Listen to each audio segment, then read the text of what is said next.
Market ऊपर आ चुका है, लेकिन गोल्ड के ऊपर जा रहा है। हमने तो ये सीखा है कि जब मार्केट ऊपर रहेगा तो गोल्ड नीचे आना चाहिए। ये गुत्थी कैसे सुलझाएंगे? इसी गुत्थी को सुलझाने हम आ चुके हैं जयपुर, अमित दादा के पास। कैसे हो दादा आप? बढ़िया, फर्स्ट क्लास। और आप लोग इधर आए हैं तो फिर और भी ज्यादा बढ़िया हो गया हूँ। हमारी तो एनर्जी ऐसी है।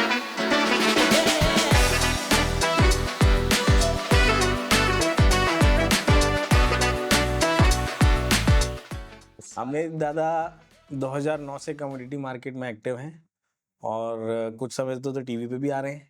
2020 से टीवी पे फेमस आदमी है हमारे साथ आज। यस, ठीक है। तो दादा ये कमोडिटी मार्केट का एग्जिस्टेंस कहाँ से आया, कहाँ से ये मार्केट? देखिए, कमोडिटी मार्केट जो है वो काफ़ी पुराना है। इसकी हिस्ट्री अगर हम बात करें तो जब हमारे यहाँ पे MCX और NCDX एक्सचेंज स्टार्ट भी नहीं हुए थे, तब जो है लगभग 1600 सेंचुरी के आसपास हमारे यहाँ पे राइस का और कपास का ट्रेड होता था फिजिकल में। लोग क्या करते थे, पहले से बुकिंग करके डाल देते थे। जो लोग किसान हैं, किसान लोगों ने जो पैदावार करी है अपनी, उसको एक कॉन्ट्रैक्ट के रूप में जो व्यापारी लोग होते थे उनसे ये कॉन्ट्रैक्ट बनाते थे कि ये हमारा राइस हमने यहाँ पे पैदावार किया है या कॉटन हमने पैदावार किया है, अब इसको आप जो है हमसे खरीदिएगा। तो ये एक कॉन्ट्रैक्ट जो व्यापारियों के बीच में और किसानों के बीच में उस टाइम से होता था। तब से जो है कमोडिटी मार्केट स्टार्ट हुआ और अभी हम देख रहे हैं कि 2004 से ही MCX और NCX जो एक्सचेंज है हमारा, multi commodity exchange and national commodity and derivative exchange जो है, ये दो पार्ट्स में है। एक तो MCX जिसको कि हम बोलते हैं, इसमें मेनली जो ट्रेडिंग होती है वो गोल्ड सिल्वर, सोने चांदी की, मेटल्स की और एनर्जी की होती है। और दूसरा जो पार्ट है NCDX का, वो एग्री के इसमें प्रोडक्ट हैं। जैसे एग्री के प्रोडक्ट की अगर हम बात करें तो ग्वार सीड, ग्वारगम हो गया, जीरा, धनिया और यहाँ पे कैस्टर सीड, ये सारे प्रोडक्ट जो है ट्रेडिंग में होते हैं। तो इसका स्टार्टिंग जो है वो 2004 से हमारे इंडिया में हुआ, एक एक्सचेंज के प्लेटफॉर्म के रूप में अगर हम बात करें तो। मतलब एक प्रॉपर सिस्टम के बेस पे पूरा का पूरा चेन है इसका, एक्सचेंज है, फिर व्यापारी जुड़े हैं, ब्रोकर भी जुड़े हैं। जो ब्रोकर क्लाइंट्स को या फिर व्यापारियों को एक प्लेटफॉर्म प्रोवाइड कराते हैं कि वो जो है अपने ट्रेडिंग यहाँ पे कर सकते हैं, अपने माल का हेजिंग भी यहाँ पे बना सकते हैं। तो जब MCX और NCDX का स्टार्ट हुआ था तो इसका जो मेन ऑब्जेक्टिव था कि जो किसान हैं या जो व्यापारी हैं, उनकी जो पैदावार होती है, सपोज मान के चलिए चना हो गया, गेहूं हो गया, सरसों हो गया, ग्वार सीड हो गया, उनकी जो पैदावार है उसको हम कैसे रिस्क को मिनिमाइज रखते हुए अपनी फसल को एक प्रोटेक्टिव रूप में हेजिंग बना सके। तो हेजिंग के टूल के रूप में जो है NCDX और MCX का स्टार्ट हुआ था। बट आजकल लोग इसको एज अ ट्रेडिंग के रूप में ज़्यादातर यूज करते हैं। हेजिंग जो है थोड़ा थोड़ा धीरे जो है कम होता जा रहा है। तो एग्जिस्टेंस जो है वो 2004 से कमोडिटी मार्केट का हुआ इंडिया में। ओके। और दादा मैं आपसे पूछना चाहूंगा, आपने अपने आप को एज अ कमोडिटी ट्रेडर क्यों इवॉल्व किया? क्योंकि जब से मैं आपको जानता हूँ आप इक्विटी में भी थे, आपने हर तरीके से ट्रेडिंग की, बट आप आज की तारीख में दुनिया की नज़रों में as a commodity trader, commodity analyst हैं। तो why did you choose commodity? आपने कमोडिटी को क्यों चूज किया? देखिए, कमोडिटी की जर्नी मेरी थोड़ा सा अलग रही है एक्चुअल में। मैं 2012 में मतलब एक कंपनी में ज्वाइन किया था इंदौर में ही, और वहाँ से जो मेरी ट्रेनिंग स्टार्ट हुई थी वो इक्विटी के रूप में हुई थी। मैंने 3 महीने कंटिन्यू इक्विटी का प्रैक्टिस किया। प्रैक्टिस करने के बाद हमारे जो सीनियर थे वो किसी बाई चांस उनको कंपनी से जो है जाना पड़ रहा था। ओके। और वो कमोडिटी के ट्रेडर एक्सपर्ट थे, हाँ। कमोडिटी के जो एडवाइजर थे। तो जो हमारे कंपनी के हेड थे उन्होंने बोला, अमित आपको जो है 3 महीने हो चुके हैं, अब आपको जो है उनके अंडर में काम करना है और कमोडिटी सीखना है, क्योंकि वो 3 महीने बाद अपनी कंपनी से चले जाएंगे। तो इक्विटी पे प्रैक्टिस किया और कमोडिटी मेरे लिए बिल्कुल नई थी। हालांकि जो सीनियर थे मेरे, उन्होंने बहुत अच्छा सपोर्ट किया और काफ़ी कुछ सिखाया, कैसे डेटा को देखना है, कैसे हमको चार्ट्स को कमोडिटी पे प्रेडिक्ट करना है, सारी की सारी चीज़ें उन्होंने सिखाई और बहुत अच्छा गाइडलाइंस जो है मेरे को मिला। फिर 2012 से मैंने कमोडिटी की कमांड स्टार्ट करी। लगभग मार्च या अप्रैल की बात होगी। फिर कमोडिटी के डेटा देखना, उनका सीजनलिटी देखना, क्योंकि कमोडिटी में जैसा अभी डिस्कस किया हमने कि 2 पार्ट होते हैं, MCX और NCDX। NCDX जो मार्केट है पूरा का पूरा सीजनल है। आपका प्रोडक्शन क्या हो रहा है, डिमांड क्या है, बारिश कैसी हुई, जब बारिश चाहिए थी उस टाइम पे बारिश आई या नहीं आई, और जिस फसल को ज़्यादा बारिश की ज़रूरत है उसमें ज़्यादा हुई या कम हुई, तो ये सारी की सारी चीज़ें जो है कमोडिटी मार्केट को इफ़ेक्ट डालती हैं। फिर उसके बाद जो कुछ अगर एमसीएक्स की मैं बात करूँ तो सोने चांदी की डिमांड कितनी चल रही है, रोज़ के यूएस से कुछ डेटाज़ भी आते हैं, उनको प्रेडिक्ट करना, वो सारा का सारा देखने के बाद धीरे करके स्टेप बाय स्टेप जो है मैं कमोडिटी में आगे बढ़ा।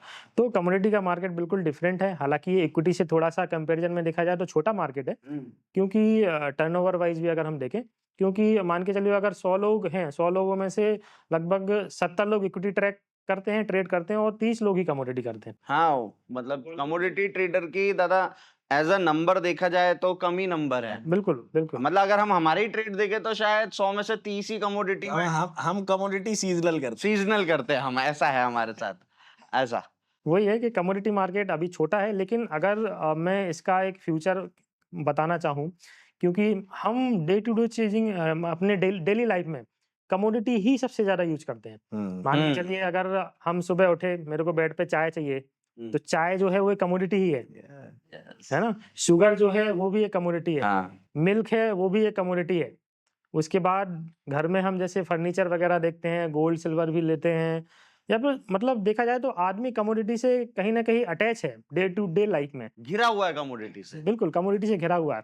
इक्विटी से भी ज़्यादा जो है यूज़ है वो कमोडिटी है, क्योंकि इक्विटी एज़ अ ट्रेडिंग हम लोग यूज़ करते हैं। हाँ। बट कमोडिटी आपकी डे टू डे लाइफ में बिल्कुल काम आती है, और मेरे को लगता है कमोडिटी का फ्यूचर जो है इक्विटी से बहुत ज़्यादा बड़ा हो सकता है आगे आने वाले समय में। क्योंकि इंडिया में भी कमोडिटीज़ जो है ट्रेडिंग बहुत कम होती है। अगर हम अदर कंट्रीज़ की बात करें तो वहाँ पे मिल्क हो गया, एग हो गया, वेदर हो गया, उसके बाद ऐसी बहुत सारी कमोडिटीज़ हैं जो यूएस में ट्रेड होती हैं बट अपने यहाँ पे नहीं होती हैं। Weather weather, yes. वेदर में कैसे ट्रेडिंग होती है? वेदर में फोरकास्ट की जाती है, जो हमारी एजेंसी होती हैं, हाँ। जो वेदर का फोरकास्ट करती हैं, तो उसके बेस पे इसमें ट्रेडिंग होती है यूएस में, कि वेदर जो है आगे चल के कैसा होने वाला है, तो उस पे भी बेट होती है। एक्चुअल में ट्रेडिंग होती है उसमें यूएस में। मतलब इट्स लाइक कि मैंने बोला आज 2 mm बारिश होनी चाहिए या ऐसा कुछ? ना 2 mm तो नहीं, ये फोरकास्ट कर सकते हैं कि आज के दिन बारिश होगी या नहीं होगी।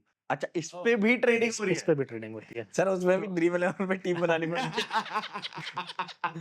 आज होगी कि नहीं होगी। तो जो है कमोडिटी का मार्केट इंडिया में काफ़ी अच्छा हो सकता है। मेरे को लग रहा है 5-7 साल बाद जो है कमोडिटी, बहुत सारी नई-नई कमोडिटीज़ आएँगी और हम देखेंगे कि कमोडिटी का मार्केट बहुत अच्छा होगा, और इसमें अपॉर्चुनिटीज़ जो है बेतहाशा नज़र मेरे को आती हैं। मेरे को ऐसा लगता है दादा कि कमोडिटी के लोगों के पास नॉलेज की कमी है, दैट्स व्हाई कमोडिटी मार्केट में अभी पेनिट्रेशन उतना आया नहीं है।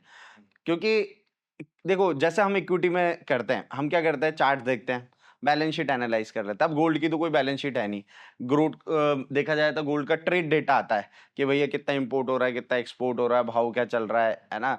तो वो थोड़ा सा टिपिकल है। जैसे अगर मैं देखूं कि मेरे को बैलेंस शीट रीड करनी है, अब मैं यूट्यूब पे जाके सर्च करूंगा ना, इतनी सारी वीडियोस हैं जो बैलेंस शीट रीड करना सिखाएंगी। बट अगर मैं कमोडिटी के लिए लिटरली अगर ट्रेड डेटा को रीड करने का अगर देखूं, तो लिटरली ऐसी बहुत कम वीडियोस होंगी, और फिर उसमें भी ये देखना है कि ऑथेंटिक सोर्स से है भी कि नहीं है। पता चला किसी ने इन्फ्लुएंसर बन के और फटाफट रील डाल दी विदाउट नॉलेज व्यूज के लिए, और वहां से हम नॉलेज गेन कर ले तो हमारा नुकसान हो जाए। तो वो मुझे एक लगता है। अच्छा दादा, मेरे को एक चीज बताए कि इक्विटी और कमोडिटी के बीच में क्या कोरिलेशन सेट है? बिल्कुल, प्रॉपर देखा जाए तो काफ़ी सारे कोरिलेशन हैं, इसको हम स्टेप बाय स्टेप समझते हैं।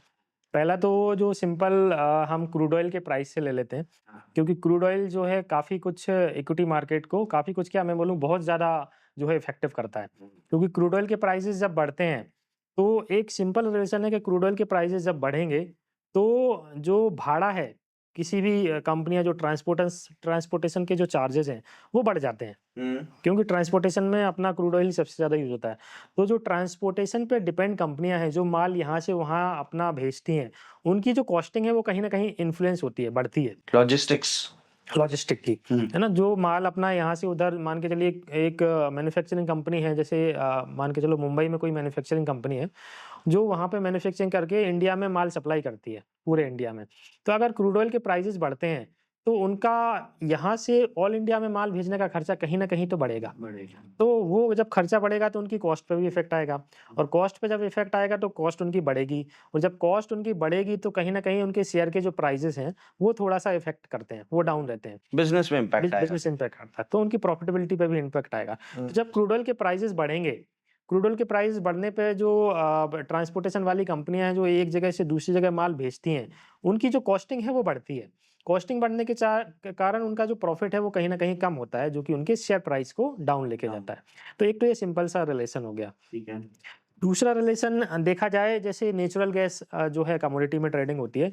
नेचुरल गैस में क्या होता है, जब भी नेचुरल गैस के प्राइसेस बढ़ते हैं तो जो नेचुरल गैस से रिलेटेड कंपनियां हैं, जैसा कि देखा जाए एक कंपनी है, मेरे को नाम याद नहीं आ रहा एक्चुअल में, क्या नाम है उसका, इंद्रप्रस्थ गैस। हाँ, इंद्रप्रस्थ, दिल्ली में मैंने पेट्रोल पंप्स देखे हैं, आईजीएल के। हाँ, इंद्रप्रस्थ गैस जो है उसके प्राइसेस डाउन होते हैं, क्योंकि उनकी कॉस्टिंग, जैसे एनजी के प्राइसेस बढ़ेंगे तो उनको महंगा एनजी मिलेगा। अच्छा। महंगा एनजी मिलेगा तो कहीं ना कहीं उनकी जो प्रॉफिटेबिलिटी है वो डाउन होगी, तो उनके शेयर प्राइस में अगले दिन डाउनफॉल देखने को मिलता है। तो इसका अगर रिलेशन में देखूं कि जिस दिन एनजी के प्राइसेस अगर बढ़ रहे हैं तो अगले दिन आप मतलब जो इंद्रप्रस्थ गैस है उसको आप सेल करके चल सकते हो। तो ये एक रिलेशन इसका है, मतलब नेचुरल गैस से रिलेटेड जो भी कंपनियां हैं जो नेचुरल गैस खरीदती हैं वो आपको अगले दिन उनके शेयर प्राइस डाउन मिलेंगे। तो ये एक रिलेशन है। उसके बाद देखा जाए तो जो कमोडिटी और इक्विटी का जो एक सिंपल सा लॉजिक है वो ये है, जैसा कि हमने स्टार्टिंग में भी डिस्कस किया था,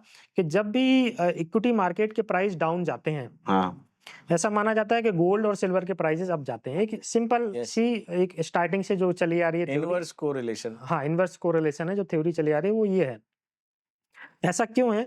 क्योंकि अभी रिसेंट में हमने कोरोना टाइम का देखा, 2020 में जब कोरोना आया था पूरा शेयर बाजार डाउन था, सब कुछ खत्म होने की कगार पे था, लोग सोच रहे थे कि हम पता नहीं आगे रहेंगे भी नहीं रहेंगे। उस टाइम पे हम लोगों ने देखा कि गोल्ड सिल्वर के प्राइस लाइफ टाइम हाई की तरफ गए, है ना, 60,000 के आसपास गोल्ड आ गया था, 40,000 से।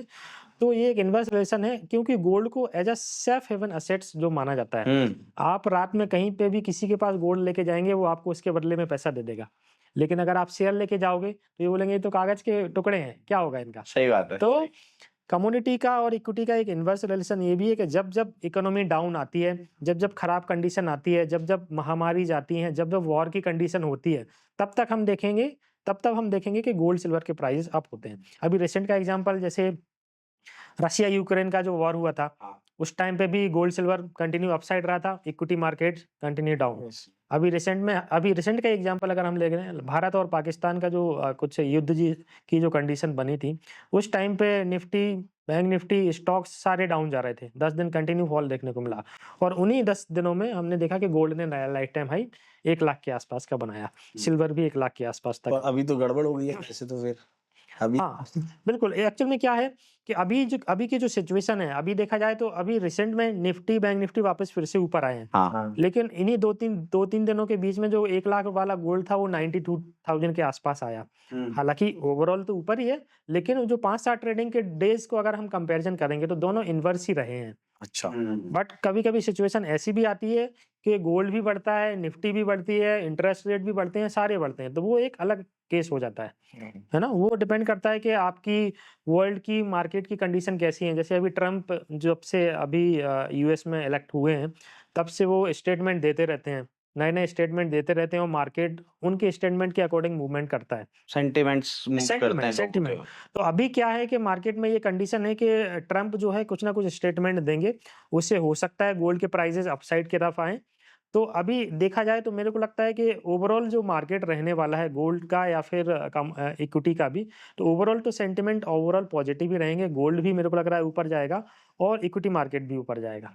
दादा ने बातों में थोड़ी सी टिप दे दी है। और नहीं बहुत अच्छा, अपन इस तरीके से इतना डिटेल में नहीं सोचते हैं, दादा ने जो पॉइंट मार दिया एग्जैक्ट लॉजिस्टिक तक पहुंच गए अपन। हाँ, मतलब मेरे को ऐसा लगता था दादा क्रूड ऑयल से ये पेंट कंपनियों पे असर पड़ता है, पेंट कंपनियां जो है उन पे असर पड़ता है, सीधा इफेक्ट है। अगर एनजी के प्राइस जिस दिन अप हुए ना, तो नेचुरल गैस जो भी कंपनियां खरीदती हैं, मैं नाम भूल गया था, जैसे इंद्रप्रस्थ गैस है, एक और है कोई अच्छी सी कंपनी, जैसे अभी महानगर गैस, एक दो, तो ये इनके प्राइस अपोजिट रहते हैं अगले दिन। बिल्कुल। अब दादा जैसे अपन ने चार्ट्स पे कोरिलेशन तो समझ लिया है ना, डेटा का भी इफेक्ट रहता है, तो इकोनॉमिक डेटा का कैसा इम्पैक्ट है या डेटास का क्या इम्पैक्ट है? ये यार इसमें मेरे को भी बड़ा कंफ्यूजन है, क्योंकि इतने सारे अलग अलग तरीके के यूएस के डेटा आते हैं, चाइना के डेटा आते हैं। अब मेरे को ये नहीं समझ में आता, डेटा आता है तो गोल्ड सिल्वर पे ध्यान दें, मेटल पे ध्यान दें, क्रूड पे ध्यान दें, एनजी पे ध्यान दें, कौन सा, मतलब ऐसा कोई डेटा स्पेसिफिक है क्या कि ये डेटा पे मेटल पे मूवमेंट आती है, इस डेटा पे हमारे गोल्ड या सिल्वर पे मूवमेंट आती है, ऐसा कुछ है? यस, वो और बताइए। इसके साथ साथ एक बच्चों का बहुत जनरल सवाल रहता है कि जैसे डेटा आना तो उसका मतलब वो पॉजिटिव भी हो सकता है, नेगेटिव भी हो सकता है, तो उसको डील कैसे करना है? बिल्कुल, देखिए डेटाज़ जो है काफ़ी इफ़ेक्ट डालते हैं कमोडिटी मार्केट को। ख़ास तौर से अगर मैं बात करूँ तो यूएस के डेटा हो गए और चाइना के डेटा हो गए। ये जो 2 डेटा हैं वो सबसे ज़्यादा इफ़ेक्ट एमसीएक्स मार्केट को डालते हैं, जैसे गोल्ड सिल्वर हो गया, मेटल्स हो गया। अब इनका एक्चुअल में जो टाइम है आने का, जैसे एक वेबसाइट है forexfactory.com, आप लोग नोट कर सकते हैं कि forexfactory.com है, उस पे आप जाएँगे तो आप देखेंगे वहाँ पे बहुत सारी कंट्रीज़ के डेटा इकट्ठे रहते हैं। चाइना के डेटा भी रहेंगे, यूएस के भी रहेंगे, यूरोपियन कंट्रीज़ के भी रहेंगे, स्विट्ज़रलैंड के भी रहेंगे। तो बहुत सारी कंट्रीज़ के डेटा जो है वहाँ पे अवेलेबल रहते हैं और टाइमिंग के साथ वो आते हैं। उनको हम अपने इंडियन टाइमिंग के अकॉर्डिंग जैसे ही सेट करेंगे तो टाइम वाइज़ वो उसमें आ जाएँगे। अब इसमें इम्पोर्टेंट पॉइंट ये है कि हमको जो डेटा देखने हैं, वो ख़ास तौर से 2 डेटा देखने हैं। एक तो यूएस के जो डेटा रहेंगे और चाइना के जो डेटा रहेंगे। अब चाइना के जो डेटा है, चूँकि चाइना का जो मार्केट है वो अपने टाइमिंग के हिसाब से मॉर्निंग 7 बजे के आस-पास ओपन होता है। तो 7 बजे के आस-पास के जो डेटा रहेंगे, वो चाइना के डेटा रहेंगे और वो सारे के सारे जो इम्पैक्ट डालेंगे वो मैन्युफैक्चरिंग से रिलेटेड डेटा रहेंगे, जो कि बेस मेटल को इम्पैक्ट डालेंगे। क्योंकि चाइना जो है वर्ल्ड में सबसे ज़्यादा कंजम्पशन करता है, वो बेस मेटल का करता है। बेस मेटल में जैसे मान के चलिए एल्यूमीनियम हो गया, कॉपर हो गया, जिंक हो गया, निकल हो गया, लेड हो गया। तो ये प्रोडक्ट हैं जो कि एमसीएक्स में ट्रेड होते हैं। तो सुबह के टाइम पे हमको वॉच रखनी है, सुबह 7 बजे के आस-पास फॉरेक्स फैक्ट्री में देखेंगे कि कोई भी डेटा मैन्युफैक्चरिंग से रिलेटेड है, वो अगर पॉजिटिव आए हैं, मतलब जो भी एक्सपेक्टेशन उसमें डेटा में आती है, उस एक्सपेक्टेशन के अकॉर्डिंग अगर डेटा आते हैं, तो उस दिन हम देखेंगे कि जो बेस मेटल के प्राइसेज़ हैं जनरली अप रहेंगे। और अगर एक्सपेक्टेशन से डाउन आते हैं, मैन्युफैक्चरिंग के डेटा वीक होके आते हैं, तो हम देखेंगे कि जो बेस मेटल के प्राइसेज़ हैं उस दिन जनरली डाउन रहेंगे और अच्छे डेटा आते हैं तो बेस मेटल के प्राइसेज़ अप रहेंगे। दूसरा पॉइंट है गोल्ड सिल्वर से रिलेटेड, उसके लिए हमें जो देखना है, शाम को यूएस के डेटा आते हैं और यूएस का मार्केट जनरली शाम को 7 बजे के आस-पास ओपन होता है। तो उसके जो डेटा रहते हैं अपने इंडियन टाइमिंग के अकॉर्डिंग वो 6 बजे से स्टार्ट हो जाते हैं और रात को 8 बजे तक चलते हैं, 9 बजे तक। तो गोल्ड सिल्वर की ट्रेडिंग के लिए जो जनरली डेटा आते हैं वो अगर देखा जाए तो सबसे इम्पोर्टेंट जो डेटा है वो मंथ में आता है, first Friday of the month जो ट्रेडिंग डे रहेगा, first Friday of every month, Friday को शाम को 6 या 7 बजे के आसपास पेरोल के डेटा आते हैं। पेरोल के डेटा आते हैं जो कि अनएम्प्लॉयमेंट वहाँ का बताते हैं कि लोगों को रोजगार कितना मिला है इस मंथ में प्रीवियस मंथ के कंपैरिजन में, और बेरोजगारी बढ़ी है तो कितनी बढ़ी है। तो ये डेटा चूंकि हम लोगों ने डिस्कस किया था कि बेरोजगारी या फिर इकोनॉमिक कंडीशन जब खराब होती है उस टाइम पे गोल्ड सिल्वर के प्राइसेस जनरली अप होते हैं। ये सीधा सीधा रिलेशन है, इनवर्स रिलेशन है। अगर अनएम्प्लॉयमेंट लोग ज्यादा बढ़े, मंथ वाइज देखा जाए, बेरोजगारी दर ज्यादा बढ़ी, ज्यादा नंबर ऑफ लोग अनएम्प्लॉयड हुए, तो गोल्ड सिल्वर के प्राइसेस अप रहेंगे और इसका इकोनॉमी डाउन जा रही है। बिल्कुल, और इसका जस्ट अपोजिट अगर देखें कि बेरोजगारी अच्छी सुधरती है, लोगों को रोजगार ज्यादा मिलता है, तो हम देखेंगे कि उस डेटा आने के बाद जो गोल्ड सिल्वर के प्राइसेस हैं वो जनरली डाउन जाते हैं। तो बेरोजगारी का जो डेटा होता है वो सीधा का सीधा इकोनॉमी से रिलेटेड है और सीधा का सीधा गोल्ड सिल्वर से रिलेटेड है, बस दोनों का रिलेशन उल्टा है। बेरोजगारी बढ़ी तो गोल्ड सिल्वर के प्राइसेस ऊपर और बेरोजगारी कम हुई तो गोल्ड सिल्वर के प्राइसेस नीचे। तो ये सीधा सीधा रिलेशन है। forexfactory.com जो वेबसाइट है उसको डेली विजिट कीजिए, डेली बेसिस पे उस पर डेटा आते हैं। मैन्युफैक्चरिंग से रिलेटेड जो डेटा है वो सारे के सारे बेस मेटल को इफेक्ट डालेंगे और जो अनएम्प्लॉयमेंट रिलेटेड डेटा है, बेरोजगारी से रिलेटेड डेटा है, वो का सारा गोल्ड सिल्वर पे इफेक्ट डालेंगे। व्यूअर्स के लिए बहुत सारी जानकारी निकल रही है। यस, क्योंकि जैसे डेटा तो बहुत सारे हैं बट इससे स्पेसिफिकली हो गया कि मैन्युफैक्चरिंग पीएमआई आ गई या कोई भी डेटा ऐसा आया, सीधे बेस मेटल देखो, उसके रीड करो, और वहीं पे अगर अनएम्प्लॉयमेंट का डेटा आया या इकोनॉमी को जो कमजोर या स्ट्रांग ऐसा कोई सिग्नल देने वाला डेटा आया तो वो उससे गोल्ड सिल्वर पे देखे। वहीं पे एक डेटा आता है हाउस सेल्स का, वो गोल्ड सिल्वर पे इम्पैक्ट डालेगा। हाउसिंग के जो डेटा होते हैं वो सारे के सारे गोल्ड सिल्वर को ही इफेक्ट करते हैं, क्योंकि नंबर ऑफ हाउस कितने बिके हैं, हाँ वो सीधा सीधा इकोनॉमी पे इफेक्ट इकोनॉमी, क्योंकि तो वो भाई इंसान घर कब बनाता है, जब वो समृद्ध हो जाता है। समृद्ध होगा तो मतलब मेरे हिसाब से कहीं ना कहीं इकोनॉमी स्ट्रांग होगी। बिल्कुल। इसमें मैं एक पॉइंट और ऐड करना चाहूंगा, इसमें 2 डेटा और हैं जो कि काफ़ी इंपॉर्टेंट हैं, वो है क्रूड ऑयल और नेचुरल गैस के। क्रूड ऑयल और नेचुरल गैस की इन्वेंट्री जो है, इन्वेंट्री के रूप में आती है, मतलब प्रीवियस वीक से इस वीक में इन्वेंट्री क्रूड ऑयल की बढ़ी है या कम हुई है, इसका डेटा भी आता है जो कि सीधा सीधा प्राइसेस को इम्पैक्ट डालता है। अगर लास्ट वीक के कंपैरिजन में इन्वेंट्रीज बढ़ी हैं, सप्लाई बढ़ी है, तो हम देखेंगे कि प्राइसेस डाउन साइड रहेंगे, क्योंकि डिमांड और सप्लाई का रूल उसमें चलता है। इन्वेंट्रीज बढ़ेंगी तो प्राइसेस डाउन रहेंगे, और इन्वेंट्रीज अगर इस वीक में लास्ट वीक से कंपैरिजन में कम हुई हैं तो प्राइसेस अप रहेंगी। ये वीकली बेसिस पे डेटा आते हैं। वेडनेसडे और थर्सडे इनका डे ये रहता जो है। फैक्टर्स हमने गोल्ड के लिए डिसाइड किए, ये सिल्वर के लिए भी है? बिल्कुल, गोल्ड सिल्वर दोनों पे सेम Same, इम्पैक्ट है ना? रहेगा। हाउसिंग वाला और बेरोजगारी वाले जो डेटा रहेंगे वो गोल्ड सिल्वर दोनों पे इफेक्ट डालेंगे। अच्छा दादा, एक चीज जैसे आपने बोला इन्वेंट्री वाला, अब जैसे इन्वेंट्री का मेरे को ऐसा लगता है कमोडिटीज कहीं ना कहीं सीजनल कहीं ना कहीं है ही।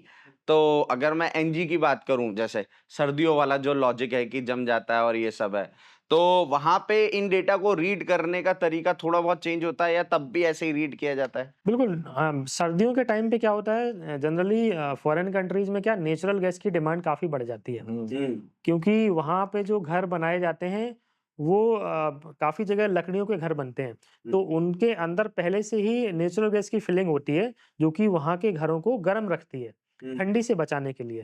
तो वहाँ पे जो सर्दियों की सीजन में क्या है, उसकी सप्लाई चालू कर देते हैं घरों में, सभी जगह एनजी प्रोवाइड करा देते हैं वो।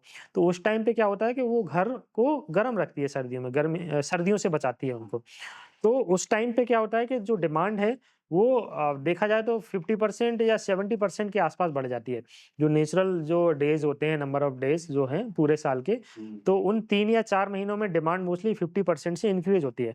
तो प्राइसेस हम देखते हैं कि सर्दियों में नेचुरल गैस के जनरली अपसाइड की तरफ अपसाइड जाता है। टेंड्स करते हैं। देखे हमने तो देखे ये हमने देखे हैं, हमने तो इस बार तो कूट भी दिया था नेचुरल गैस को। बिल्कुल, तो अच्छा ये फैक्टर भी अगर नेचुरल गैस में ट्रेडर ट्रेड करते हैं तो ध्यान में रखने वाली बात है कि सर्दियों के टाइम पे मोस्ट ऑफ द टाइम ऐसा होता है कि प्राइसेस जनरली नेचुरल गैस के अपसाइड की Upside, तरफ टेंड्स करते हैं। और अच्छा खासा मूव। बिल्कुल। हाँ एक चीज मेरे को डाउट आई दादा अभी पहले जो आपने बोला, मतलब क्वेश्चन रेज हुआ। जी। क्वेश्चन ये है कि जैसे डेटा का जो टाइम बताया आपने, चाइनीज डेटा का जो टाइम बताया, उसको मद्देनजर रखते हुए आप क्या सजेस्ट करते हो कि कमोडिटी को पोजिशनल ट्रेड करना चाहिए या इंट्राडे करना चाहिए? बिल्कुल, काफ़ी अच्छा क्वेश्चन आपने पूछा।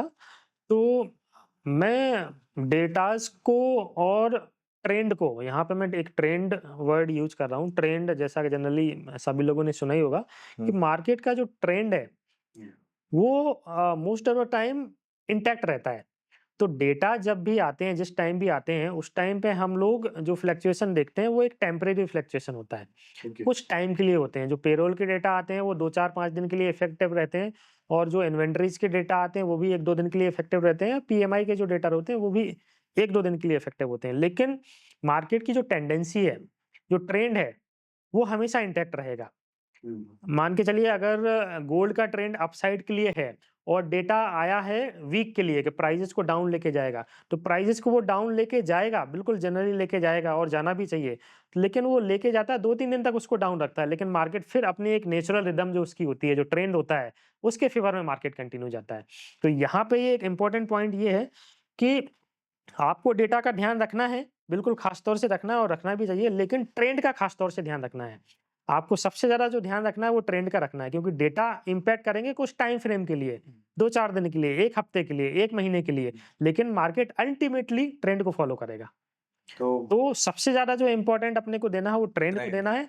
डेटा का ध्यान रखना है कि अगर आपका कोई ट्रेंड है, आपने कोई ट्रेड ओपन करके रखा है और उस टाइम पे डेटा आ रहा है, तो थोड़ा-सा उसको हेज करके चलें, ऑप्शन से हेज करके चलें, क्योंकि वो टेम्परेरी इफेक्ट डालेगा, ज़रूर डालेगा। लेकिन मार्केट हम देखेंगे कि कुछ टाइम फ्रेम में अपनी जो डायरेक्शन उसकी जो ओरिजिनल डायरेक्शन चल रही थी, जो ट्रेंड चल रहा था, उस डायरेक्शन में मूव करेगा। मतलब ट्रेंड को प्रायोरिटी देनी है, डेटा को सेकेंडरी रखना है। बिल्कुल।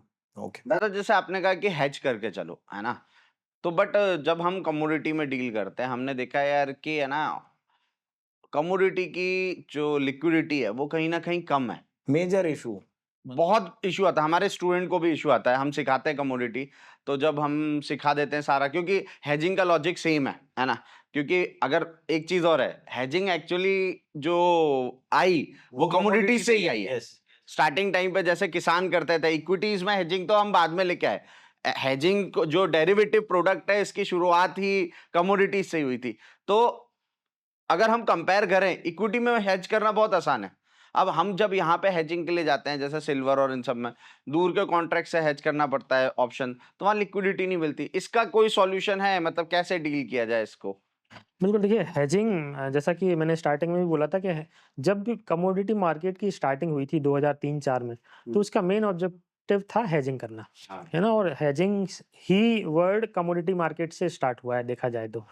तो इसमें अगर हेजिंग जो क्लाइंट्स या जो ट्रेडर्स बनाते हैं उनको खास तौर से 2-3 चीज़ों का ध्यान रखना है। पहले तो ये कि अगर वो अलग-अलग कॉन्ट्रैक्ट में स्प्रेड रेट बना रहे हैं, मान के चलिए करंट मंथ का लेके अगले मंथ का बेच रहे हैं, तो उसमें हमको ये देखना है कि अगर वो लार्ज क्वांटिटी में ट्रेड कर रहे हैं, तो अपने जो ऑर्डर्स को है ना, कुछ पार्ट में डिवाइड करके चलें। मान के चलिए उनको 10 लॉट में अगर हेज बनाना है, तो पहले 2 लॉट में बनाएँ, फिर 2 लॉट में बनाएँ, फिर 2 लॉट में बनाएँ। क्योंकि कमोडिटी का जो मार्केट है एक्चुअल में देखा जाए तो इक्विटी मार्केट से तो छोटा है। पार्टिसिपेशंस काफ़ी कम है क्योंकि अवेयरनेस की अभी कमी है। इक्विटी मार्केट जो है वो देखा जाए तो वहाँ पे जो है मूवमेंट काफ़ी बड़ा है क्योंकि पार्टिसिपेशन ज़्यादा है, लेकिन कमोडिटी मार्केट में पार्टिसिपेशंस कम है। लेकिन अगर देखा जाए तो अगर हम ऑर्डर्स को थोड़ा-सा मॉडिफ़ाई करके चलते हैं, उनमें बेस्ट ऑर्डर अगर हम देखते हैं, बेस्ट 5 की जो विंडो होती है, F5 से जो कि हम ओडिन में देखते हैं, तो अगर उसमें देखते हैं अगर आस-पास के जो ऑर्डर दिखाई दे रहे हैं, तो उसमें हम आसानी से ट्रेड पंच कर सकते हैं। पहली चीज़ तो ये है कि अपने को करंट कॉन्ट्रैक्ट में ट्रेड बनाना है। अगर आप कोई भी ट्रेड लेने जा रहे हैं, तो करंट कॉन्ट्रैक्ट में बनाइए क्योंकि फार मंथ या उसके फार मंथ के जो कॉन्ट्रैक्ट होते हैं, वो थोड़े से कम लिक्विड होते हैं। तो अगर आप कोई भी ट्रेड कमोडिटी में कर रहे हैं, तो पहले तो करंट मंथ में डिसाइड कीजिए कि आपको ट्रेड करंट मंथ में करना है।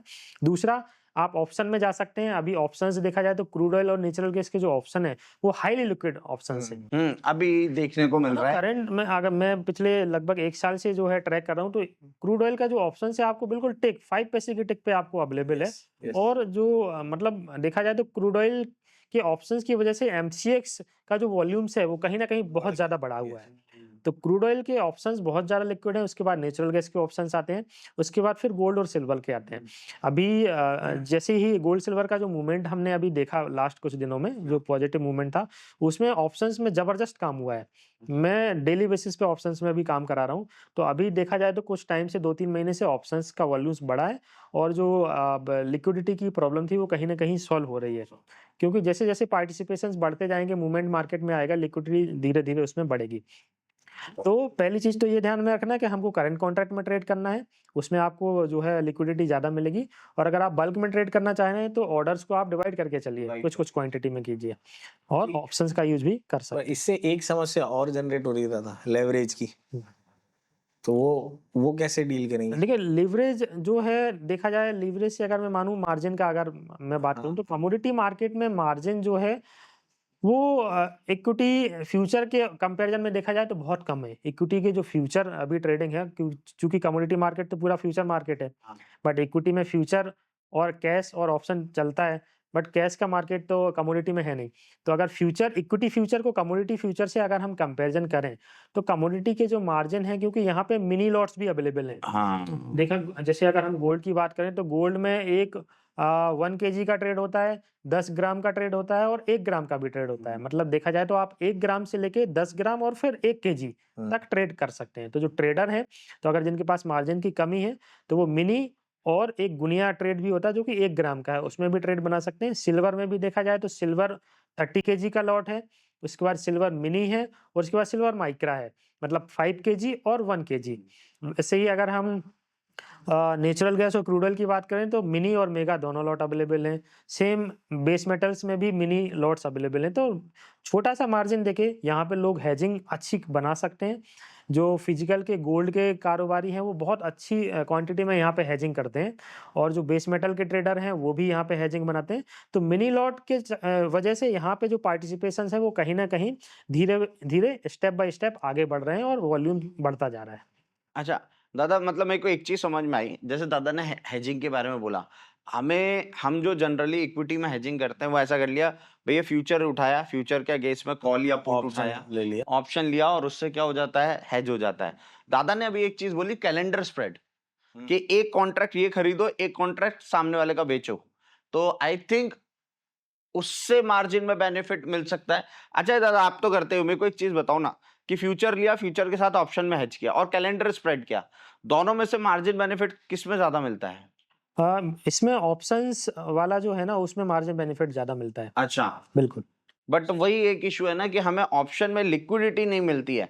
जैसे हमारा एक स्टूडेंट था, किसमें ट्रेड किया था? सिल्वर में, उसको लिक्विडिटी नहीं मिल रही थी। अभी देखा जाए तो सिल्वर में जो है, सिल्वर का जो 30 केजी का जो लॉट है, उसके साथ जो मिनी सिल्वर है 5 केजी वाला, उसमें भी ऑप्शंस अवेलेबल हैं। ये शायद अभी काफ़ी लोगों को पता नहीं है कि एमसीएक्स ने मिनी सिल्वर में भी ऑप्शंस लॉन्च किए हैं और मिनी गोल्ड में भी ऑप्शंस लॉन्च किए हैं, जिसमें काफ़ी अच्छा काम अभी करंट दिनों में हो रहा है। लोग अभी देखा जाए तो बड़े लॉट में ही ऑप्शंस में ट्रेड बनाते हैं, बट लिक्विडिटी बड़े लॉट से ज़्यादा मिनी लॉट में अभी गोल्ड सिल्वर में देखने को मिल रही है। ओके, ये एक ये एक इंटरेस्टिंग पॉइंट है, क्योंकि हमें भी नहीं पता था, क्योंकि हम मेगा लॉट को मेगा ऑप्शन से ही हेज करने की कोशिश कर रहे थे, बट वॉल्यूम तो मिनी में मिल रहा है। बिल्कुल, तो इसमें ऐसे भी बनाया जा सकता है, जिन लोगों ने मेगा लॉट बनाया है, मान के चलिए गोल्ड का एक मेगा लॉट किया है, तो मिनी में वो 10 लॉट ऑप्शंस में, मिनी ऑप्शंस में, गोल्ड मिनी ऑप्शंस में करके ट्रेड में हेज बना सकते हैं। हाँ, क्योंकि 5 और 1 किलो वैसा लॉजिक लगा सकता है वेटेज वाला। ओके दादा, मेरे को एक बहुत बड़ी क्यूरियोसिटी है फिजिकल डिलीवरी को लेके कमोडिटी मार्केट में। तो मुझे इस पे क्लैरिटी दो ना। क्या होता है ना, जैसे ही हम एक्सपायरी के करीब आते हैं, एक्सपायरी वीक में कोई हमें ट्रेड नहीं करने दे रहा, बहुत सारे ब्रोकर ट्रेड नहीं करने देते, क्योंकि कहते हैं कि फिजिकल डिलीवरियां मार्क होती हैं। तो मुझे ये समझना है, फिजिकल डिलीवरी मार्क होने ये क्या प्रोसेस है, फिजिकल डिलीवरी का मतलब क्या है? मेरे को जो फिजिकल डिलीवरी ये लग रहा है कि मैं गोल्ड का कॉन्ट्रैक्ट ले लूं और फिर असली में गोल्ड आ जाएगा, तो क्या ये सब सच है? मतलब फिजिकल डिलीवरी एक्चुअल में है क्या? बिल्कुल, काफ़ी अच्छा क्वेश्चन आपने पूछा है। देखिए, फिजिकल डिलीवरी देखा जाए तो कमोडिटी मार्केट में हम इसको 2 पार्ट में डिवाइड करते हैं। एक तो एमसीएक्स के जो प्रोडक्ट हैं वो, और एनसीडीएक्स के जो प्रोडक्ट हैं वो, है ना? एनसीडीएक्स के सारे प्रोडक्ट हो गए अपने एग्री से रिलेटेड, और एमसीएक्स में अगर हम जैसे गोल्ड, सिल्वर की और बेस मेटल की बात कर लेते हैं, तो इसमें क्या रहता है, जो भी एक्सपायरी डेट है, सपोज़ मान के चलिए गोल्ड का एक्सपायरी जनरली होता है मंथ की 5 तारीख को। तो ब्रोकर्स क्या करते हैं, 5 दिन पहले इसमें जो है ट्रेडिंग बंद करा देते हैं, रेगुलर ट्रेडिंग, क्योंकि 5 दिन पहले इनका टेंडर पीरियड स्टार्ट हो जाता है। मतलब टेंडर पीरियड से ये होता है कि जिन लोगों को डिलीवरी लेनी है या देनी है, वो अपने ब्रोकर को पहले से इन्फॉर्म कर देते हैं कि मेरे पास ये गोल्ड का फ्यूचर मैंने बाय जो किया था 1 केजी गोल्ड का, इसकी मेरे को फिजिकल में डिलीवरी लेनी है। तो ये ब्रोकर को क्लाइंट इन्फॉर्म करता है पहले से, 5-7 दिन पहले से इन्फॉर्म करेगा कि मेरे को ये जो गोल्ड मैंने खरीद रखा है एमसीएक्स में फ्यूचर का लॉट, इसकी मेरे को फिजिकल में डिलीवरी लेनी है। तो ये इन्फॉर्मेशन ब्रोकर के पास जैसी जाती है, तो वो क्या करते हैं, वहाँ से जो डिलीवरी सेंटर है इंडिया में, जैसे अभी अहमदाबाद जो डिलीवरी सेंटर है, वहाँ पे कॉन्टैक्ट करते हैं कि ये हमारा जो क्लाइंट है वो गोल्ड में डिलीवरी लेना चाह रहा है, और क्लाइंट को पूरा प्रोसेस बता देते हैं कि अगर आप डिलीवरी लेते हैं तो आपको इतना 999 प्रायोरिटी का गोल्ड आता है वो, और इतना अमाउंट उसको आपको देना होगा, और इतना जो उसका ट्रांसपोर्टेशन का थोड़ा बहुत चार्ज रहता है, वहाँ से डिलीवरी आपके घर आएगी, उसका नॉमिनल एक चार्ज है, वो आपको देना होगा। तो ये प्रोसेस जो है क्लाइंट को पूरी बताई जाती है, उसने डिलीवरी मार्क करा दी कि ये मैं 5 तारीख का जो एक्सपायरी का जो डेट है, मैं इसकी डिलीवरी लेने वाला हूँ, और इतना पेमेंट मैं आपको कर दूंगा, 1 केजी गोल्ड मेरे को चाहिए। ठीक है? तो इसमें क्या होता है, एक जो एक्सचेंज से जो डिलीवरी आती है, वो उसमें पेओटी काफ़ी अच्छी होती है। अगर हम जनरली वहाँ पे लेने जाएंगे, क्या बोलते हैं, ज्वेलर्स के पास गोल्ड लेने जाएंगे, तो उसकी पेओटी और इसकी पेओटी में डिफरेंस होता है। इसकी जो पेओटी है प्रॉपर 999 कैरेट की होती है ना? तो क्लाइंट को पहले तो इन्फॉर्मेशन देनी पड़ेगी ब्रोकर को कि मेरे को इसकी डिलीवरी लेनी है। उसकी प्रोसेस ये हो गई कि उसने पूरा पेमेंट करा दिया, और अहमदाबाद में जो भी पार्टी है, जो सेलर है, जो डिलीवरी देती है, तो वहाँ से गोल्ड लाके और उस क्लाइंट को वो गोल्ड दे देंगे, और वो पेमेंट उनके पास चला जाएगा। तो बस इसका ये है कि जो एक्सपायरी है उसके 5 दिन पहले अपने को ब्रोकर को इन्फॉर्मेशन देनी होगी। अच्छा, मेरे को ये दो छोटे से सवाल। इन्फॉर्मेशन कैसे दी जाती है? डिलीवरी के लिए क्या लोग हमारे यहाँ मतलब कहते हैं ना, होम डिलीवरी देंगे, या हमें जाना पड़ता है? क्योंकि उनके लोग सोना लेके आना, भैया 80 लाख की चीज है, 1 करोड़ की चीज है, कैसे, मतलब क्या प्रोसेस है? ब्लिंकिट से हो जाएगा। नहीं, देखिए इसका सिंपल सा जो फ़ॉर्मूला है, एक तो मेल जो है क्लाइंट को ब्रोकर को करना पड़ता है। अच्छा। मेल पहली जो प्रायोरिटी है, जो पहला फंक्शन है कि पहले जो क्लाइंट है जिसने इन्फॉर्म किया ब्रोकर को कि मेरे को गोल्ड 1 केजी की डिलीवरी लेनी है, राइट? तो वो अपने ब्रोकर को, जिस भी ब्रोकर के यहाँ वो ट्रेड करता है, जिसकी ब्रोकर के यहाँ उसका डीमैट अकाउंट है, उसको मेल करेगा कि ये मैंने फ्यूचर एमसीएक्स में इस मंथ का बाय करके रखा है और मेरे को इसकी डिलीवरी चाहिए। ठीक है। तो उसमें अपना क्लाइंट कोड, सारा इन्फॉर्मेशन जो ब्रोकर ने दिया है, उसकी जो इन्फॉर्मेशन है, क्लाइंट कोड हो गया, नेम हो गया और उसका कॉन्ट्रैक्ट की एक्सपायरी हो गई और कितना केजी उसका है, वो इन्फॉर्मेशन करके वो ब्रोकर को मेल करेगा कि मेरे को इसकी डिलीवरी लेनी है। ये प्रोसेस हो गया। फिर ब्रोकर वहाँ से पार्टी, अहमदाबाद में जो डिलीवरी सेंटर है वहाँ से पार्टी लेगा कि जो गोल्ड देने वाला है, जो डिलीवरी दे रहा है, उस पार्टी को कॉन्टैक्ट करेगा। वहाँ से भी वो उससे मेल लेगा कि मेरे को इसकी गोल्ड की डिलीवरी देनी है ना? तो डिलीवरी लेने वाला और डिलीवरी देने वाला ये दोनों मैच हो गए पहले तो। ठीक है। ये ज़रूरी है, 2 पार्टी होनी ज़रूरी है, बायर और सेलर। तो बायर जो है और सेलर है, दोनों मैच हो गए। ये इन्फॉर्मेशन सिर्फ़ ब्रोकर को रहेगी, क्लाइंट को इन्फॉर्मेशन नहीं रहती है। क्लाइंट को तो पता ही नहीं होता कि गोल्ड कहाँ से आ रहा है उसके पास, ओके। कौन पार्टी दे रहा है। तो जो ब्रोकर है वो उसका मीडियम जो क्या बोले, मध्यस्थ जिसको हम बोलते हैं, वो रहेगा। तो ब्रोकर के पास इन्फॉर्मेशन आ गई कि ये क्लाइंट मेरे को डिलीवरी देगा और ये लेगा। तो दोनों को उसने मैच करा दिया, लेकिन वो बीच में पार्टी है। दोनों को आपस में मैच नहीं कराएगा, वहाँ से गोल्ड मँगवा के और क्लाइंट के घर पे सीधा का सीधा डिलीवरी आ जाती है। ये फ़ॉर्मेलिटीज़ हैं कि आपको पहले पूरी इन्फॉर्मेशन अपने ब्रोकर को देनी होगी। ब्रोकर वहाँ से सेलर पता करेगा कि ये सेलर है जो कि डिलीवरी गोल्ड की दे रही है और डिलीवरी सेंटर से वहाँ से लेके जो आस-पास में जो भी डिलीवरी सेंटर है उस सिटी में, वहाँ पे गोल्ड आ जाता है।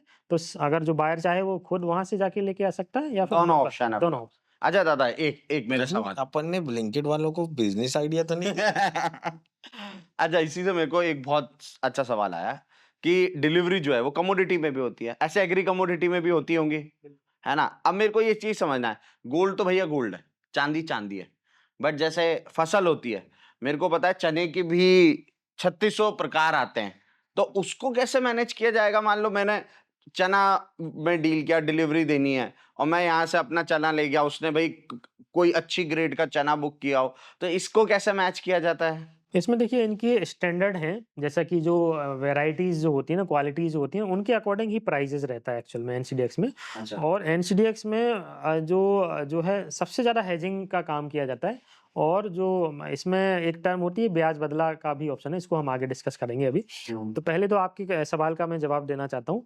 कि सबसे पहले तो जो फसल जो भी किसान है या जो व्यापारी है, उसके पास ब्रोकर के यहाँ डीमैट अकाउंट होना ज़रूरी है, ट्रेडिंग अकाउंट और डीमैट अकाउंट होना ज़रूरी है। उसके साथ-साथ में अगर उसको फिज़िकल डिलीवरी लेनी है या देनी है, उसके लिए एक एनईआरएल का अकाउंट ओपन होता है, अच्छा। अलग से ओपन होता है वो, जो कि फिज़िकल डिलीवरी लेने और देने के लिए ही यूज़ होता है। ओके। है ना? तो एनईआरएल का अकाउंट ओपन कराना पड़ता है। अब इसमें आती है, जैसा कि गोल्ड में जो टेंडर पीरियड मैंने डिस्कस किया था कि 5 दिन पहले हो जाता है। सेम एनसीडीएक्स में भी वही है कि मान के चलिए एनसीडीएक्स की जो एक्सपायरी है वो एवरी मंथ 20 के आसपास होती है, 20 तारीख के आसपास। तो 5 दिन पहले आपको जो क्लाइंट है वो डिलीवरी मार्क कराएगा कि मेरे को डिलीवरी इस चीज़ की लेनी है या देनी है। सपोज़ एग्ज़ाम्पल चने के जैसे हम ग्वार शीट के एग्ज़ाम्पल से ले लेते हैं। किसी क्लाइंट के पास फिजिकल में ग्वार शीट पड़ी ठीक है। है ना? मान के चलिए 100 टन ग्वार शीट पड़ी है और वो चाहता है कि ये 100 टन ग्वार शीट मैं एनसीडीएक्स के प्लेटफ़ॉर्म पे बेच दूँ, इसकी डिलीवरी एक्चुअल में फिजिकल में दे दूँ। तो उसके लिए तो पहले उसका जो ब्रोकर का अकाउंट होना ज़रूरी है, डीमैट अकाउंट, ट्रेडिंग अकाउंट और एनईआरएल का एक नया अकाउंट ब्रोकर उस क्लाइंट का ओपन कराएगा। वहाँ से एनईआरएल का अकाउंट होने के बाद उसको एक आईडी मिल जाएगी कि ये फिजिकल डिलीवरी के लिए आपके यूज़ आएगी। फिर वहाँ के जो एनसीडीएक्स के जो डिलीवरी सेंटर होते हैं, जैसे मान के चलिए ग्वार शीट का जो डिलीवरी सेंटर है, वो राजस्थान का जोधपुर है ना? जोधपुर से डिलीवरी ली और दी जाती है। तो अब जो व्यक्ति है जिसने डिलीवरी लगाई है और एक पार्टी होगी जो कि डिलीवरी लेने वाली है, तो जब दोनों सौदे मिलेंगे, एक लेने वाला और देने वाला, तभी डिलीवरी ली और दी जाएगी, है ना? तो वो काम कौन करेगा? ब्रोकर करेगा। ब्रोकर आपको दोनों पार्टी को आइडेंटिफाई करेगा, जो डिलीवरी सेंटर है वहाँ पे जाएगा, जो वेयर हाउस में माल रखाया जाता है, जो डिलीवरी देने वाला जो बंदा है वो पूरा का पूरा माल ले जाके एनसीडीएक्स के वेयर हाउस में लेके जाएगा अपना फिजिकल माल पूरा। वहाँ पे उसकी टेस्टिंग होगी, लैब में उसकी टेस्टिंग की जाती है, उसमें मार्किंग की जाती है, ए, बी, सी, डी ऐसी ग्रेडिंग होती है। तो जो अच्छा माल होता है उसके प्राइसेज़ अच्छे मिलते हैं और जो खराब माल होता है उसके प्राइसेज़ खराब मिलते हैं। और कोई-कोई कभी-कभी जब ज़्यादा खराब माल होता है तो वो एक्सचेंज उसको रिजेक्ट भी कर देता है। तो यहाँ पे प्रॉपर एक सिस्टम बनाया गया है, जो एनसीडीएक्स के भी जो वेयरहाउस होते हैं वहाँ पे टेस्टिंग लैब होती हैं। उन लैब्स में वो माल की क्वालिटी चेक करते हैं। अगर वो क्वालिटी में पास हो गया तभी वो डिलीवरी के लिए अलाउ होती हैं, अदरवाइज़ उसको रिजेक्ट कर दिया जाता है। दादा मुझे बस एक सवाल पूछना है। अभी ये डिलीवरी विलीवरी की जो बात हुई, मेरे को किसान भाइयों के लिए एक सवाल आया कि जैसे किसान जो हैं वो आज की तारीख में हमारे एक प्रॉब्लम फेस करते हैं, फसल का सही भाव नहीं मिलता है ना? और फसल के लोगों को जैसे पता ही नहीं है कि चार्ट भी होते हैं, जैसे एग्री कमोडिटी है, जैसे हमें अभी आपने बताया कि भैया ग्वार गम, ग्वार सीड ऐसे 3 तरीके की चीज़ें होती हैं, है ना? तो मेरे को एक चीज़ समझना है, जहाँ मैं डॉट कनेक्ट करना चाह रहा हूँ कि अगर किसान भाई हमारे, है ना? मैं ये नहीं बोल रहा ट्रेडिंग सीखे, अगर किसान भाई हमारे चार्ट्स देखना सीख जाएँ, उससे वो प्राइजेस का कहीं न कहीं अंदाज़ा लगा सकते हैं। और फसल जो है, जिनका भाव वहाँ पे उनको अच्छा नहीं मिल रहा है, तो वो राइट एजुकेशन लेके क्या एमसीएक्स मतलब एनसीडीएक्स सेंटर पे अपना भाव देके कहीं न कहीं, मतलब मैं ये चाह रहा हूँ कि अगर उनको सही एजुकेशन मिले, तो क्या उनको कहीं न कहीं इससे बेनिफिट मिल सकता है? बिल्कुल, बिल्कुल मिल सकता है, क्योंकि देखिए जो एनसीडीएक्स का जो बाज़ार है, जब स्टार्टेड हुआ था तो प्योरली इसीलिए हुआ था कि जो व्यापारी हैं, जो किसान हैं, वो अपना माल इस प्लेटफ़ॉर्म पे हेज करें। क्योंकि क्या होता है, मैं एक सिंपल सा एक लॉजिक देना चाह रहा हूँ कि जब प्राइसेज़ किसी भी एग्री कमोडिटी के या किसी भी कमोडिटी के डाउन होना स्टार्ट होते हैं, चूँकि एनसीडीएक्स का जो मार्केट है वो सीज़नल मार्केट है। जब फसल का टाइम होता है, जब फसल आने वाली होती है, तब जनरली देखा जाए तो सप्लाई मार्केट में बढ़ती है, मंडियों में सप्लाई आती है, ओवर सप्लाई आती है कभी-कभी। तो अगर फसल अच्छी होती है तो उस टाइम पे हम देखते हैं कि प्राइसेज़ कंटीन्यूअस डाउन जाते हैं। कंटीन्यूअस 10%, 20%, 30% डाउन चले जाते हैं। तो इस कंडीशन में को ध्यान में रखते हुए एनसीडीएक्स का स्टार्ट हुआ था कि जब भी फसल जो है व्यापारियों की आय, किसानों की आय मंडियों में है, उस टाइम पे ये लोग एनसीडीएक्स का जो प्लेटफ़ॉर्म है, जो नींव रखी गई थी एनसीडीएक्स की, कि यहाँ पे माल बेच सकते हैं। अपने माल को पहले से हेज कर सकते हैं, बेच सकते हैं, मतलब उनके पास जो फिजिकल में जो भी क्वांटिटी में माल है, वो सेम क्वांटिटी आप एनसीडीएक्स के प्लेटफ़ॉर्म पे बेचिए। अगर प्राइसेज़ नीचे जाते हैं, तो आपने जो एनसीडीएक्स के प्लेटफ़ॉर्म पे माल बेच रखा है, उसमें आपको प्रॉफ़िट होगा। और जो आपने फिजिकल में आपका जो माल ऑलरेडी है, आपकी मंडियों में माल पड़ा है या घर पे गोदामों में माल रखा है, वो उसकी वैल्यू डाउन होगी, तो यहाँ पे नुकसान होगा, उसका नुकसान की भरपाई आपको एनसीडीएक्स जो है कर देगा, यहाँ से हेड से हो जाएगा। तो बहुत अच्छा टूल है एनसीडीएक्स, और मेरे को लग रहा है किसानों को, व्यापारियों को ज़्यादा से ज़्यादा पार्टिसिपेट करना चाहिए। चार्टिंग भी सीख सकते हैं, क्योंकि सीज़नल जो है प्रोडक्ट है, तो जब टॉप आउट मार्केट होता है, जहाँ पे यहाँ पे मान के चलिए जहाँ पे सप्लाई आना स्टार्ट होती है, वहाँ पे अगर कहीं न कहीं मार्केट टॉप आउट हो रहा है, तो उसको देखते हुए हम एनसीडीएक्स पे अपना माल बेच देंगे मतलब हेज कर देंगे, एक ही चीज़ हो गई, है ना?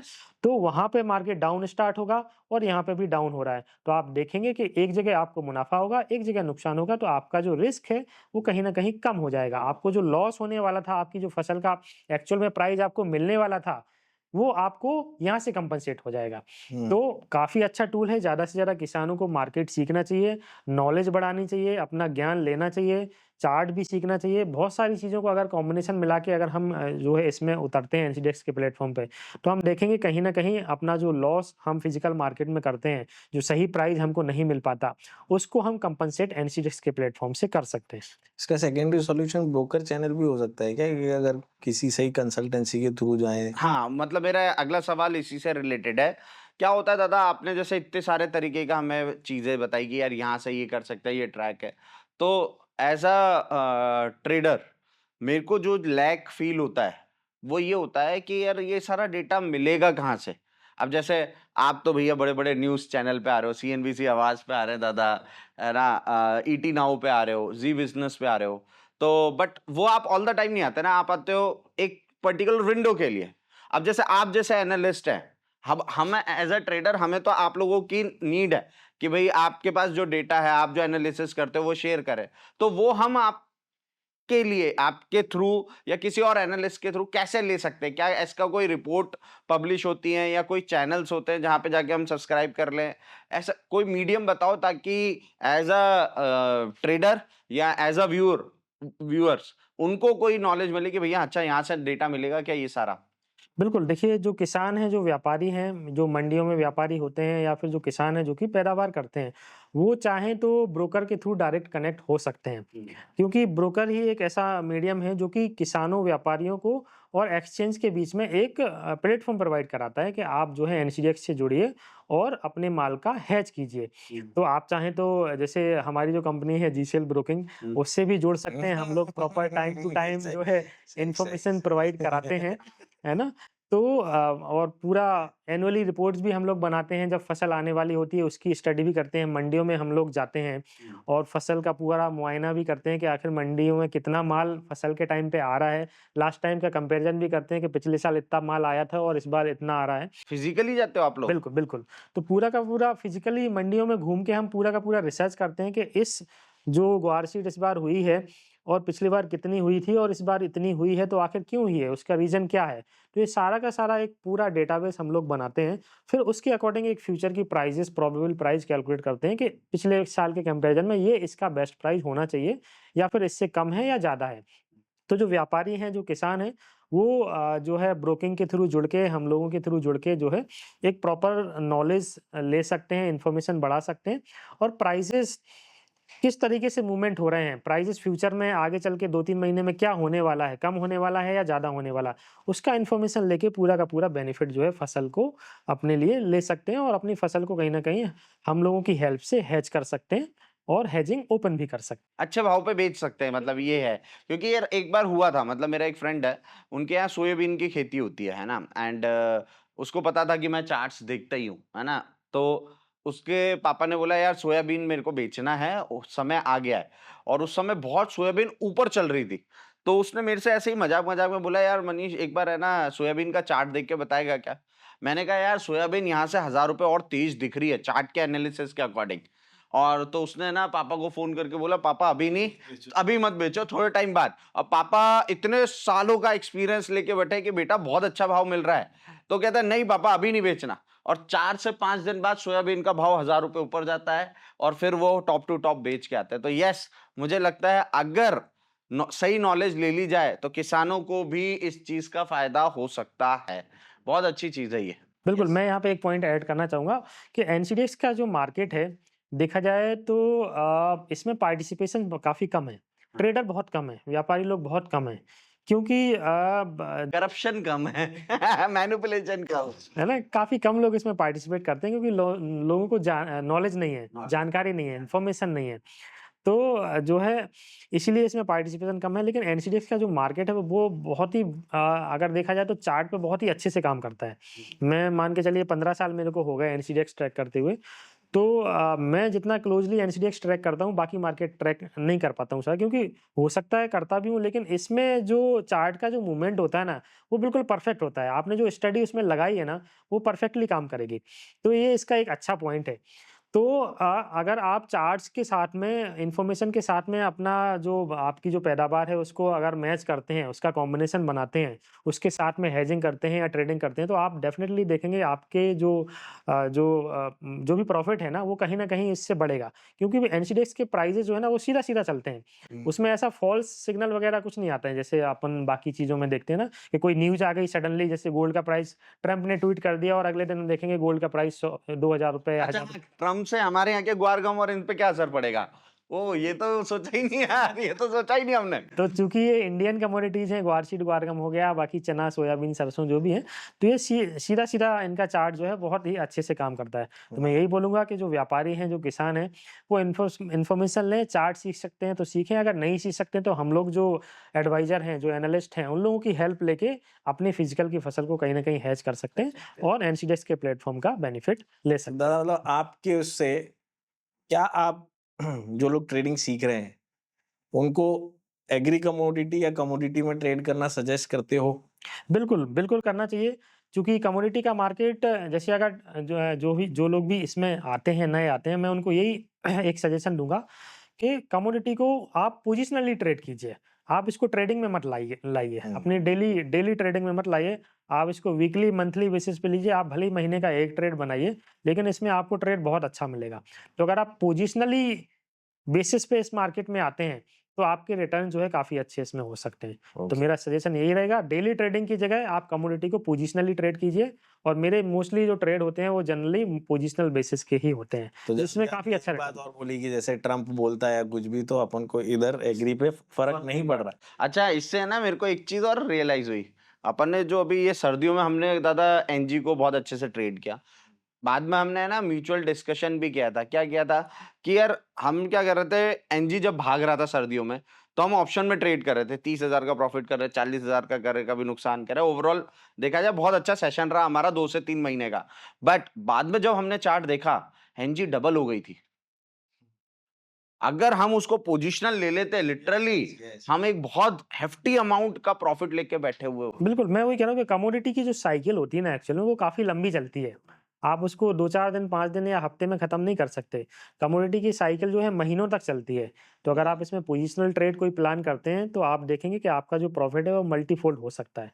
तो कमोडिटी को आप जो है, मेरा सजेशन यही रहेगा कि आप इसको पोजिशनली कीजिए और अपना प्रॉफिट को इंक्रीज़ वहाँ पे व्यू कर चेंज सकते हैं। कर दिया दादा ने हाँ। कमोडिटी की प्रति। मुझे तो सर अभी जो सर ने डिस्कशन किया है दादा ने, उससे मुझे ये समझ में आ रहा है कि अपॉर्चुनिटी बहुत ज्यादा दिख रही है यस, एग्री कमोडिटी, स्पेसिफिकली हाँ, एग्री एग्री कमोडिटी। कमोडिटी में बहुत ज्यादा अपॉर्चुनिटी है, जो कि मेरे को लगता है बहुत अनटैप मार्केट है। लोग करते ही नहीं है, Yes. नॉलेज ही नहीं है लोगों को। अच्छा अच्छा दादा, एक और चीज, जैसे आपने बोला मैनिपुलेशन के ऊपर हम बात कर रहे हैं दादा।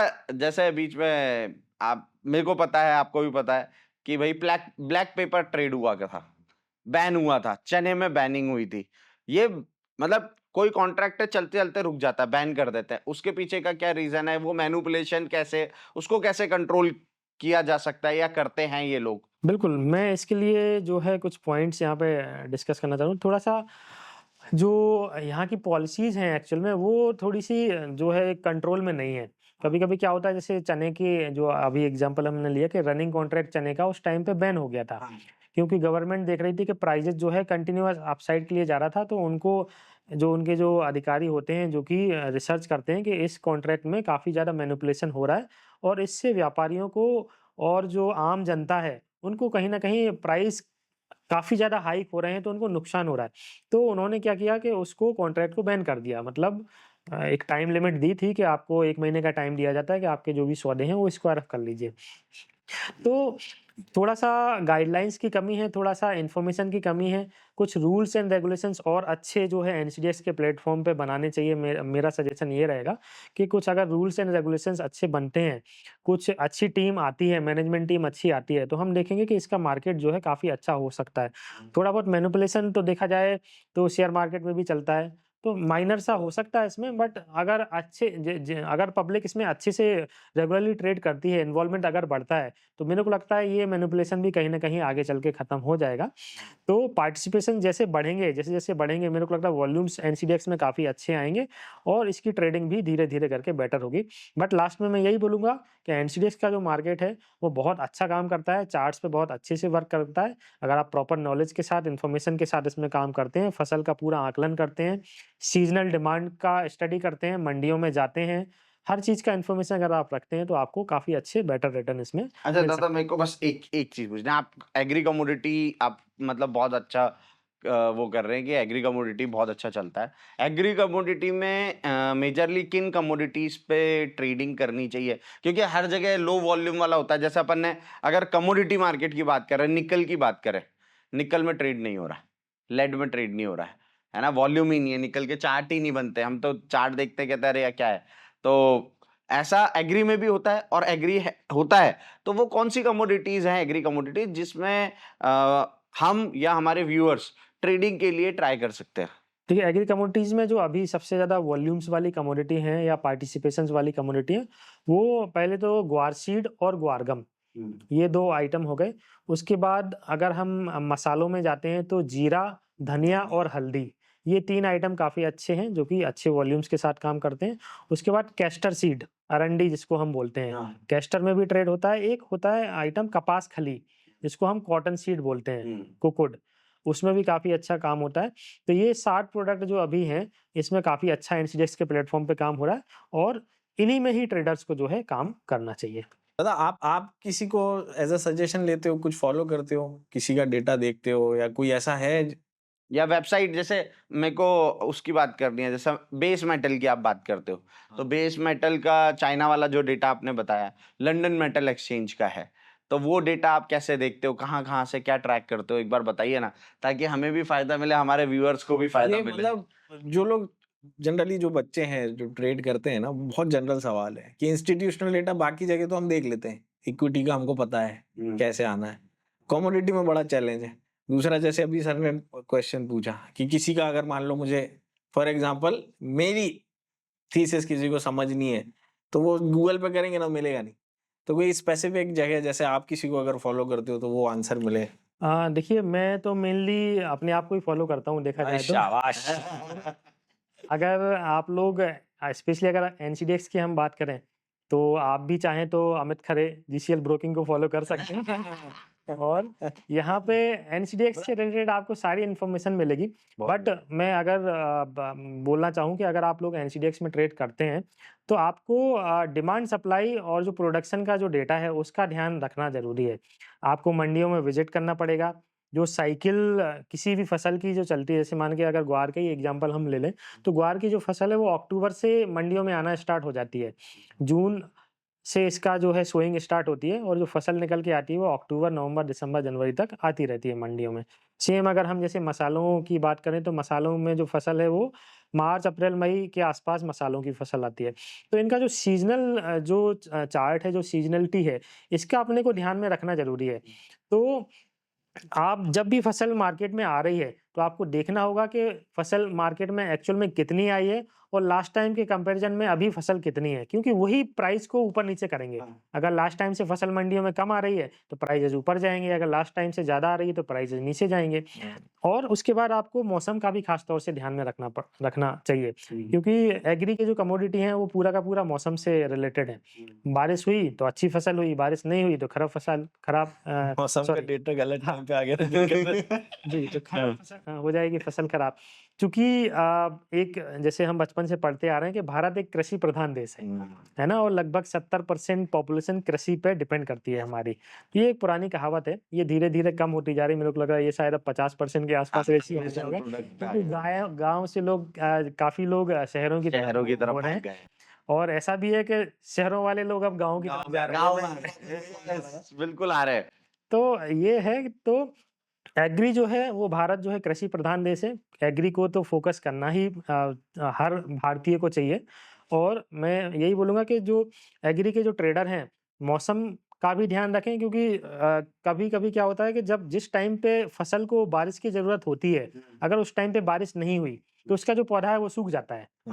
दूसरी कंडीशन क्या है कि बारिश की ज़रूरत है कम और बारिश ज़्यादा हो गई, तो भी वो गल जाता है। तो इन छोटी-छोटी बारियों को भी एग्री मार्केट में हमको ध्यान में रखना पड़ता है। तो ये सारी चीज़ों की इन्फॉर्मेशन अगर हम लेते हैं, मौसम, कम बारिश, ज़्यादा बारिश, अच्छी बारिश हुई कि नहीं हुई, टाइम पे बारिश हुई कि नहीं हुई, प्रोडक्शन अच्छा आया, उसकी यील्ड निकल के अच्छी आई। यील्ड से मतलब है मेरा कि जो भी पौधा मैंने लगाया, एक पौधे पे अगर 10 फलियाँ आनी थी, तो 10 फलियाँ आई कि नहीं आई, इसको हम यील्ड बोलते हैं।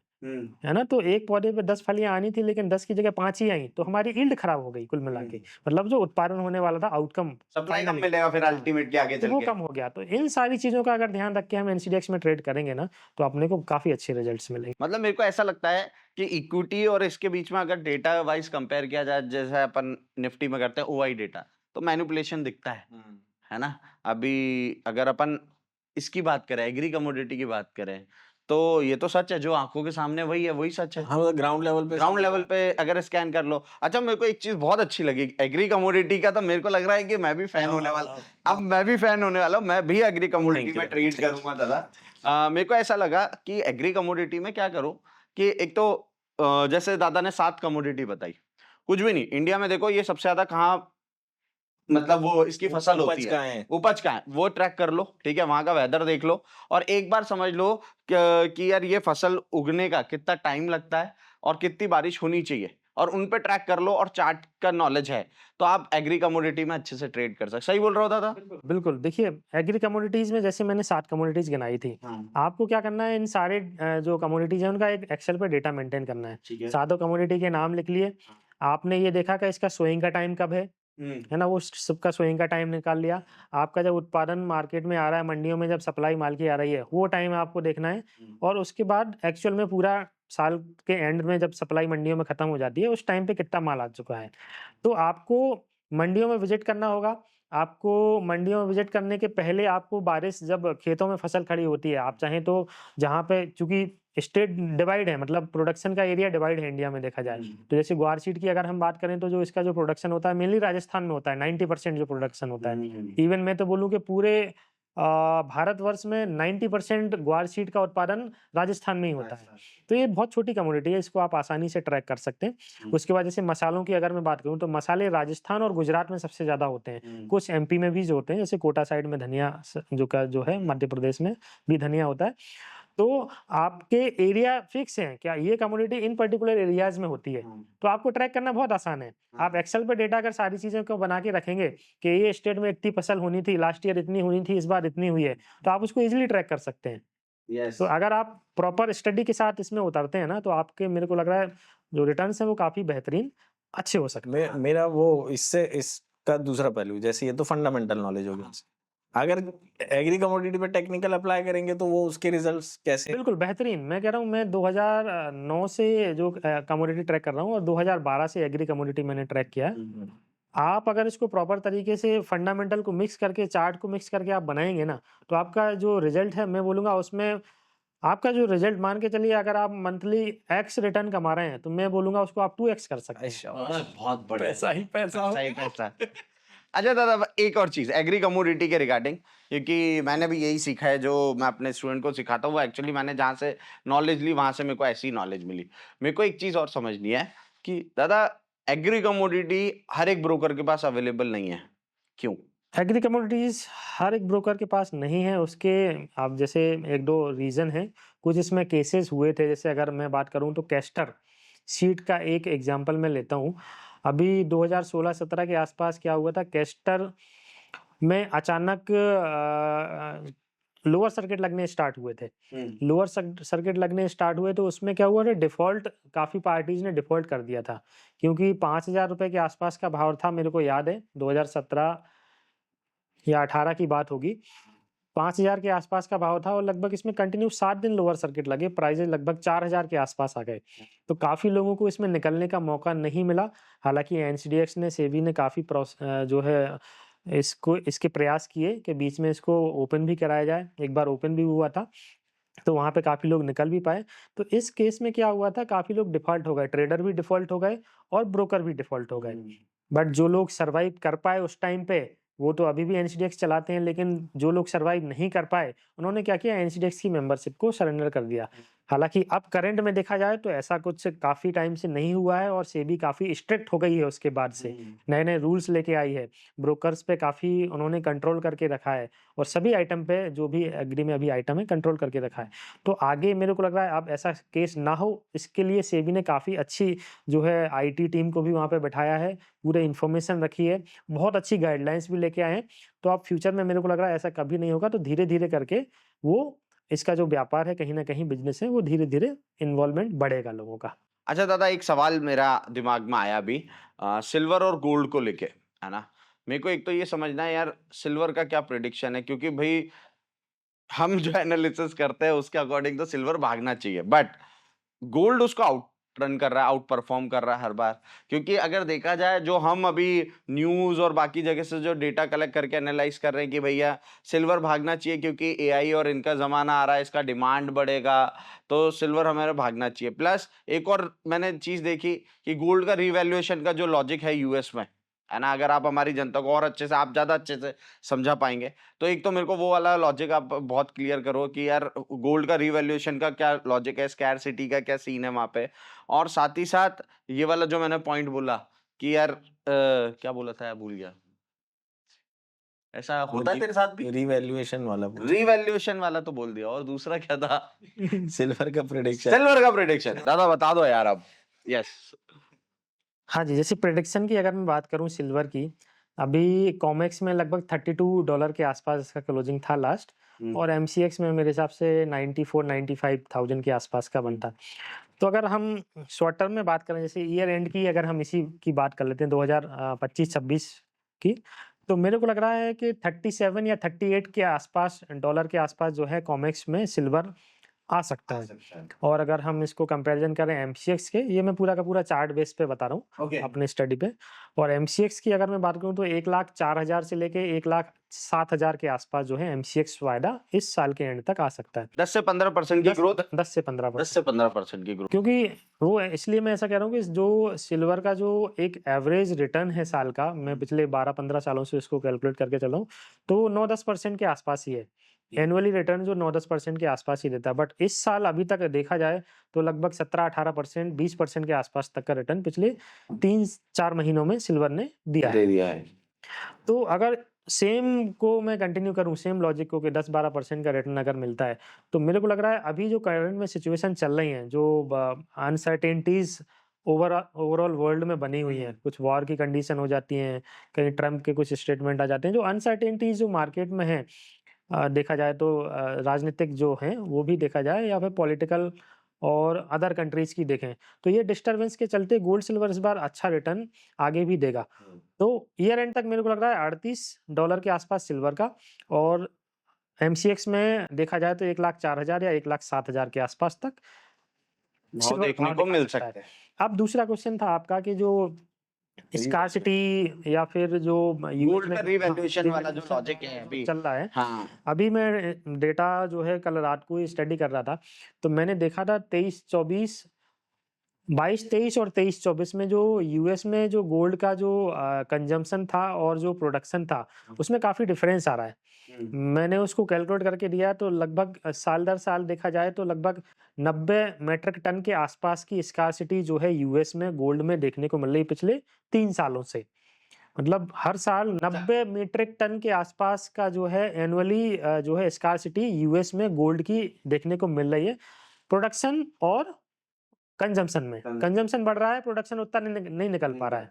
और अभी रिसेंट में हमने देखा कि लगभग चाइना भी एग्रेसिवली गोल्ड की बाइंग कर रहा है। उसका जो गोल्ड रिजर्व है नॉन स्टॉप कंटिन्यूस ईयर बढ़ाता जा रहा है, और लास्ट 3 जो है मंथ ने तो एग्रेसिवली बाइंग करी है। तो वर्ल्ड वाइड देखा जाए तो जैसे इंडिया का भी रिजर्व जो है कंटिन्यूस धीरे धीरे बढ़ता जा रहा है। तो ओवरऑल देखा जाए तो गोल्ड का जो सिनेरियो अभी है, मेरे को लग रहा है अभी तक जो आगे 5 साल होने वाले हैं, स्पेशली गोल्ड की अगर मैं बात करूं, तो बहुत बेहतरीन होने वाले हैं।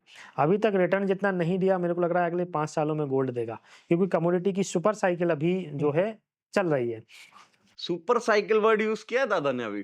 तो मैं यही बोलूंगा कि काफी अच्छे जो है आगे की वैल्यू गोल्ड सिल्वर में होने वाली है, तो लोगों को बिल्कुल इस पे फोकस करना है। कैसे हिम्मत करें इतनी ऊपर लेने का। अच्छा, दादा ने ये बहुत अच्छी चीज समझा दी कि यार गोल्ड का ये जो बढ़ने का साइकिल आया है, ये 2-3 कारणों से आया। यूएस में जो मिसमैच दिख रहा है डिमांड और सप्लाई के बीच में, वहां से आया। फिर चाइना में ने भी डिमांड क्रिएट करी, साथ ही साथ वॉर और पॉलिटिकल ये जो इश्यूज है जियो पॉलिटिकल, इनकी वजह से भी गोल्ड में डिमांड आया। अब समझा साला ये भाग को था। बहुत लॉजिकल है यार कमोडिटी यार, तभी मेरे को कमोडिटी में ज्यादा मजा आता है कभी कभी। मतलब यहाँ पे पढ़ने के लिए इतना कुछ है, एनालाइज करने के लिए इतना कुछ है, और फैक्ट है, ऐसा नहीं हुआ ही डेटा की तरह फटाक से Manipulate हो जा रहा है। बिल्कुल, इसका हुआ डेटा चेंज नहीं होता है, इसमें तो डिमांड सप्लाई का खेल है। पूरा आप न्यूज़ ट्रैक कीजिए, वर्ल्ड वाइड देखिए क्या हो रहा है दुनिया में। और अभी एक पॉइंट में और डिस्कस करना चाहूँगा यहाँ पे कि गोल्ड सिल्वर में लोग जनरली क्या करते हैं, लोग बोलते हैं कि आप सिल्वर खरीदो, सिल्वर ज्यादा अच्छा रिटर्न देगी, ऐसा लोगों का मानना रहता हाँ है। भाई, हमारे भी वही है कि यार इतने पॉजिटिव चीजें हैं, सिल्वर नहीं भाग रही लेकिन है। मेरा जस्ट इसका अपोजिट है।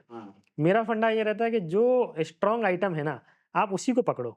हाँ, गोल्ड सिल्वर में आप देख रहे हो कि पहले अभी आज से 3-4 महीने पहले हम देखते थे कि सिल्वर गोल्ड से 10,000 रुपए ऊपर चलती थी, है ना, और गोल्ड सिल्वर से 10,000 रुपए नीचे चलता था। अभी लास्ट मंथ ये केस हुआ था कि गोल्ड सिल्वर से 2,000 रुपए ऊपर बिक रहा था, सिल्वर नीचे बिक रही थी। तो मेरे को लग रहा है ये सिनेरियो कंटिन्यू आगे भी रहेगा, और गोल्ड जो स्ट्रॉन्ग आइटम है वो कंटिन्यू आगे भी स्ट्रॉन्ग ही रहेगा कंपैरिजन टू सिल्वर। तो मेरा यही मानना है कि लोगों को गोल्ड पे ही ज्यादा फोकस करना चाहिए कंपैरिजन टू सिल्वर। हालांकि सिल्वर में भी इन्वेस्टमेंट करना चाहिए, लेकिन जो तेजी तेजी गोल्ड में आएगी, मेरे को लग रहा है, वो सिल्वर में इतनी नहीं आ पाएगी, 2-4% का डिफरेंस होगा। राजा राजा ही रहेगा भाई। तो मैं यही बोलूँगा कि आपको अगर दोनों में से कंपैरिजन करना है तो मैं फर्स्ट जो नंबर दूँगा वो गोल्ड को दूँगा, सेकंड जो है सिल्वर को दूँगा। क्योंकि मजबूत खिलाड़ी जो होता है ना, वो हमेशा मजबूत होता जाता है और जो कमज़ोर खिलाड़ी रहता है, वो कमज़ोर ही रहता है। तो अगर आप खरीदारी की साइड कंपैरिजन करेंगे तो मैं गोल्ड को ही पहला नंबर दूँगा। बहुत सारी प्रेडिक्शन हो गई, बहुत सारी बातें हो गई। मेरे को एक जनरल सवाल है, जी, ये जो आप आजकल टेलीविजन पे, टीवी पे जाके प्रेडिक्शन कर रहे हो, जी। कैसा लग रहा है? मजा आ रहा है? मतलब कैसा लगता था हाउ डज इट दादा? फील? ये बिकॉज़ मेरा यार जनरल सवाल है हाँ, मतलब क्योंकि कैसा लगता है, क्योंकि आपकी जर्नी मैंने देखी है। यस यस बहुत छोटी सी जगह से उठ के आज एक बहुत बड़ी कंपनी में, प्लस टीवी पे आ रहे हो यार। टीवी प्लस पे टीवी मेरा की सपना है, मैं नहीं आ पाया टीवी पे। प्लस टीवी के बाद यहाँ भी आ गए सर। यहाँ पॉडकास्ट में आ गए। कैसा, मतलब दादा जर्नी, मतलब कैसी, कैसा लग रहा? How does it feel? How does it feel? Yes exactly. बिल्कुल, आप लोगों ने ख़ास तौर से मनीष विमल इंस्टीट्यूट ने हमें बुलाया, इसके लिए मैं विमल इंस्टीट्यूट का आभारी रहूँगा और काफ़ी अच्छा डिस्कशन यहाँ पे चल रहा है। जर्नी की अगर हम बात करें तो बिल्कुल एक छोटे से ज़ीरो से मैंने बिल्कुल स्टार्ट किया था। मेरे को याद है मेरा सिलेक्शन इंदौर में जो कंपनी में हुआ था, फर्स्ट कंपनी में हुआ था सीएफए करने के बाद, तो वहाँ पे मेरे को अपॉइंट कर लिया था। अपॉइंट करने के बाद जब मैं एक्चुअल में आया, देखा मैंने, मैं बैठा अपने कलीग्स के साथ में जो पहले से थे वहाँ पे, तो देखा वहाँ पे जो कंपनी के जो हेड हुआ करते थे, जो हमको डील करते थे, जो हमसे डिस्कशन करते थे, उन्होंने देखा अरे इसको तो कुछ आता ही नहीं है यार, कैसे कैसे करेगा ये। इसका अपॉइंटमेंट हमने कर लिया। फिर उसके बाद धीरे-धीरे ट्रेनिंग उन लोगों ने हमको प्रोवाइड कराई। ट्रेनिंग में हम लोग 8-8 9-9 घंटे कंटिन्यूअस चार्ट देखते रहते थे। मेरे को याद है 9 घंटे ऑफिस में चार्ट में देखता था, कंटिन्यूअस चार्ट देखता रहता था। उसके बाद घर जाके 3-4 घंटे भी चार्ट देखता था। तो आप देखो 24 घंटे में से 15 घंटे तो हम लोग जो है चार्ट में ही लगे रहते थे। तभी जाके थोड़ा-सा जो है ग्रैब कर पाया। तो 15-15 घंटे चार्ट देखने के बाद ही जो है ऐसा सीन आया कि हम इंडिविजुअली उसको ट्रैक कर पाए। फिर उसके बाद जैसे हमारे सीनियर निकल गए थे, फिर निकलने के बाद मेरे को बिठा दिया सीट पे कि भाई अब तुम ही हो सर्वे सर्वा, आपको ही सारा का हैंडल करना है। तो मेरे को 3 महीने की ट्रेनिंग मिली। 3 महीने की ट्रेनिंग में सीनियर्स ने काफ़ी हेल्प करी। जो भी मेरे सीनियर्स थे उन्होंने पूरा अच्छे से सिखाया और इस काबिल बनाया कि मैं इंडिविजुअली उस कमोडिटी मार्केट को ट्रैक कर सकूँ। तो 3 महीने बाद ही मैंने इंडिविजुअली पूरा कमोडिटी मार्केट ट्रैक करना स्टार्ट कर दिया था। तो 5 साल मैंने पूरा कमोडिटी को दिया और काफ़ी अच्छे से सीखा स्टेप बाय स्टेप। फिर दूसरी कंपनी में गया, वहाँ पे भी 5 साल दिए। फिर अभी देखा जाए तो जीसीएल में मैं हूँ। तो जीसीएल में आके ही जो है टेलीविज़न का सफ़र हमारा स्टार्ट हुआ। जो हमारे ओनर थे, हमारा उनसे डिस्कशन हुआ, सर एक बार टीवी पे आना मेरे को। तो बोले अरे इतनी सी बात। फिर धीरे-धीरे जी बिज़नेस पे आना स्टार्ट हुआ। जी बिज़नेस पे आते देखते ही बाकी चैनल वालों ने भी जो है पूछना चालू कर दिया, अरे ये तो टीवी पे आने लग गया है। तो एक बार जब आप किसी चैनल पे आ जाते हैं तो फिर बाकी चैनल वाले भी आपको अप्रोच करने लग जाते हैं। तो 2020 से ही कंटिन्यूअस देखा जाए तो मोस्टली सभी बिज़नेस चैनल पे अपना व्यू आता है। काफ़ी अच्छा जो है अनुभव है और इसमें जो है सीनियर्स और हमारे जो पुराने बुजुर्ग लोग हैं उनका काफ़ी आशीर्वाद रहा और काफ़ी मेहनत मैंने भी करी और डेफिनेटली दादा, हेल्प डेफिनेटली जो है जो हमारे सीनियर्स थे सभी लोगों ने काफ़ी अच्छी। सर्कल भी मिलता है ना दादा, एक तरीके एक सर्कल भी मिलता है। दादा को अवार्ड मिले हैं, मंत्रियों ने अवार्ड दिए हैं भैया, ऐसा। अच्छा दादा, एक बहुत बेसिक सा सवाल है, मतलब मैं चाहता हूँ आप हमारे व्यूअर्स को जवाब दें। आपका, आप इतना टाइम हो गया being a trader, being a analyst, है ना, आप नए ट्रेडर्स को क्या अपनी तरफ से गाइडेंस देना चाहते हो? क्योंकि दादा बहुत लोग बर्बाद हो रहे हैं लिटरली। मतलब मेरे को बड़ा, मैं, मेरा प्रोफेशन ही ऐसा है, मैं तो संभालने के लिए आया हूँ, बट एक अकेला मैं नहीं संभाल सकता, या हम इतने सारे लोग होने के बाद भी, इतने सारे इन्फ्लुएंसर, इतने सारे गाइडेंस देने वाले हैं, फिर भी नहीं। बट आपके मुंह से मैं ये सुनना चाहता हूँ कि यार उनके लिए, आपके लिए क्या गाइडेंस है, कैसे उनको अपनी जर्नी तय करनी चाहिए? बहुत बढ़िया सवाल आपने पूछा है। इसका मैं जवाब दूँगा जब कुछ एग्ज़ाम्पल्स मैं यहाँ पे देना चाहूँगा। जैसे मोबाइल ऐप्स लोग सभी लोग जो ट्रेडर हैं वो यूज़ करते हैं। जब मोबाइल ऐप हम लॉगिन करते हैं तो वहाँ पे एक मैसेज आता है पहला कि 9 out of the 10 derivative traders derivative are trader are in in loss. Loss, है ना। मतलब देखा जाए तो इस इंडस्ट्री में सक्सेस रेशियो बहुत कम है, माना जाता है ऐसा, मतलब ऐसा सीबी के जो है वो डेटा के अकॉर्डिंग है। उसका रीजन ये है कि इस मार्केट में लोग क्या देखा देखी आते हैं, भाई मेरा दोस्त इसमें ट्रेड कर रहा है और देखो आज इसने इतना प्रॉफिट किया, चलो मैं भी इसमें करूंगा, है ना। ये देखा देखी जो है अपने इसमें इस मार्केट में चलती है। लेकिन जिस दिन उसको लॉस लगता है वो बताता नहीं है कि आज मैंने इतना लॉस कर लिया। जिस दिन प्रॉफिट लगेगा वो अपने दोस्त को बताएगा कि भाई देखो मैंने ये 10,000 का प्रॉफिट किया, 5,000 का किया, लाख का किया, लेकिन लॉस लगेगा उस दिन भी नहीं बताएगा। तो इस मार्केट में अगर आपको सक्सेस होना है तो आपको इन्फॉर्मेटिव होना पड़ेगा, आपको इन्फॉर्मेशन कलेक्ट करनी पड़ेगी, आपको नॉलेज लेनी पड़ेगी। जैसे मान के चलिए, जनरली एक सिंपल एग्जांपल है, हम अगर इंजीनियरिंग करने जाते हैं, डॉक्टरी करने जाते हैं या फिर एमबीए करने जाते हैं तो उसमें टाइम देते हैं। एमबीबीएस को 7-8 साल देनी पड़ती है ना। इंजीनियरिंग में अपने को 4 साल देना पड़ता है, एमबीए में 2-3 साल देने पड़ते हैं। कोई भी कोर्स हम जब करते हैं ना तो उसको 4-6 साल देते हैं। लेकिन इस मार्केट में लोग क्या करते हैं, इसको देख लिया और आके अकाउंट खुला लिया, ब्रोकर के यहाँ, और ट्रेड स्टार्ट कर दी। कोई टाइम नहीं देना, कोई स्टडी नहीं करनी। भाई तू कैसे करता है बता दे। बस ये देखा देखी, ये ऐसे करता है तो मैं भी करूंगा। तो मैं यही बोलूंगा जो बिगनर्स हैं, जो मार्केट में नए आते हैं, पहले तो आप कम से कम 1 साल सीखिए। आप पहले 1 साल उसको अच्छे से सीखिए, चार्ट सीखिए, फंडामेंटल सीखिए। बहुत सारी वेबसाइट्स हैं, उन पे न्यूज़ है आती हैं, वो ट्रेड सीखिए, फॉरेक्स फैक्ट्री का डेटा सीखिए, बैलेंस शीट सीखिए। जैसे मनीष जी अपने विमल इंस्टीट्यूट चलाते हैं, वहाँ पे जाके ट्रेनिंग भी टेक्निकल ले सकते हैं, है ना। तो ये सारे के सारे जो अवेलेबल चीजें हैं ना, जो इन्फॉर्मेशन वाली चीजें ना, वो आपको सीखना पड़ेगा, तभी जाके आप इस मार्केट में सक्सेस हो सकते हो। तो मैं लास्ट में यही बोलूंगा, पहले 1 साल अच्छे से स्टडी कीजिए, उसके अगले साल 1 साल और आप पेपर ट्रेडिंग कीजिए, एक्चुअल में ट्रेडिंग में मत आइए। आपने जो भी ट्रेड सीखने के बाद निकाले हैं ना, उनको नोट डाउन कीजिए कि आपने, मतलब आपको एक डायरी मेंटेन करनी है ना, कि आपने जनरल मेंटेन करना है कि आपने जो ट्रेड निकाला, उस ट्रेड निकालने के बाद कितने टारगेट आपके आए, कितने स्टॉप लॉस आपके हुए, टारगेट आए तो क्यों आए और स्टॉप लॉस आए तो क्यों आए। ये सारा का सारा जनरल जब आप मेंटेन करके चलेंगे तो आप देखेंगे कि अगले साल आपकी जो एक्यूरेसी है वो कहीं ना कहीं बढ़ जाएगी। तो आपको नॉलेज लेना बहुत जरूरी है। इसने बोल दिया ये शेयर खरीद लो, मेरे दोस्त ने बोल दिया, या इंस्टाग्राम पे कोई मैसेज आ गया, या टेलीग्राम पे कोई मैसेज आ गया कि buy 1000 share of this company, this will be double in 6 month, ऐसे मैसेज आजकल बहुत सारे आते हैं। तो इनसे खास तौर से बचना है। आप खुद स्टडी करके जब आप कोई ट्रेड बनाएंगे ना, तो आपका कॉन्फिडेंस लेवल अलग ही होगा। वाह यार दादा, वेरी नाइस। मजा आया, मेरे को बहुत कुछ सीखने को मिल गया भैया। एग्री कमोडिटी में अपन कर रहे हैं ट्रेडिंग, अब डन। अपन निकाल रहे हैं फसलों का डेटा, कहाँ बारिश हो रही है, कहाँ नहीं आ रही। जो नहीं मिले उनके लिए दादा है। हाँ, नहीं बट दादा एग्री कमोडिटी के लिए मैं तो आई एम फीलिंग मोटिवेटेड कि आप बोल रहे हो चार्ट्स इतने अच्छे से काम करते हैं और डिमांड सप्लाई इतने से तरीके से समझी जा सकती है, तो it's an opportunity for us. Worth it रहा आज का डिस्कशन डेफिनेटली। और थैंक यू दादा, आपने टाइम निकाला। Thank you. I hope viewers को भी कुछ मिला हो और बहुत सारी इन्फॉर्मेशन मिली है टाइमिंग को लेके, डेटा को लेके, कहाँ जाके वो डेटा लेना है, कैसे ट्रेड करना है, कहाँ अपॉर्चुनिटी अभी दिख रही है। सेक्टर काफी अच्छा है अभी इस विषय में, कमोडिटी देखें तो आप लोग के लिए बहुत अच्छा हो सकता है। बहुत सारे सवाल थे बच्चों के, वो भी उन पे भी आंसर मिला है। तो नोट बनाओ और मजे लुटाओ, हमको तो आ गया। तो अब दादा से कैमरा कट होने के बाद तो बहुत सारी चीजें पूछने वाले हैं दादा। थैंक यू सो मच दादा। दादा, थैंक यू, मजा आया। थैंक यू, बढ़िया डिस्कशन रहा।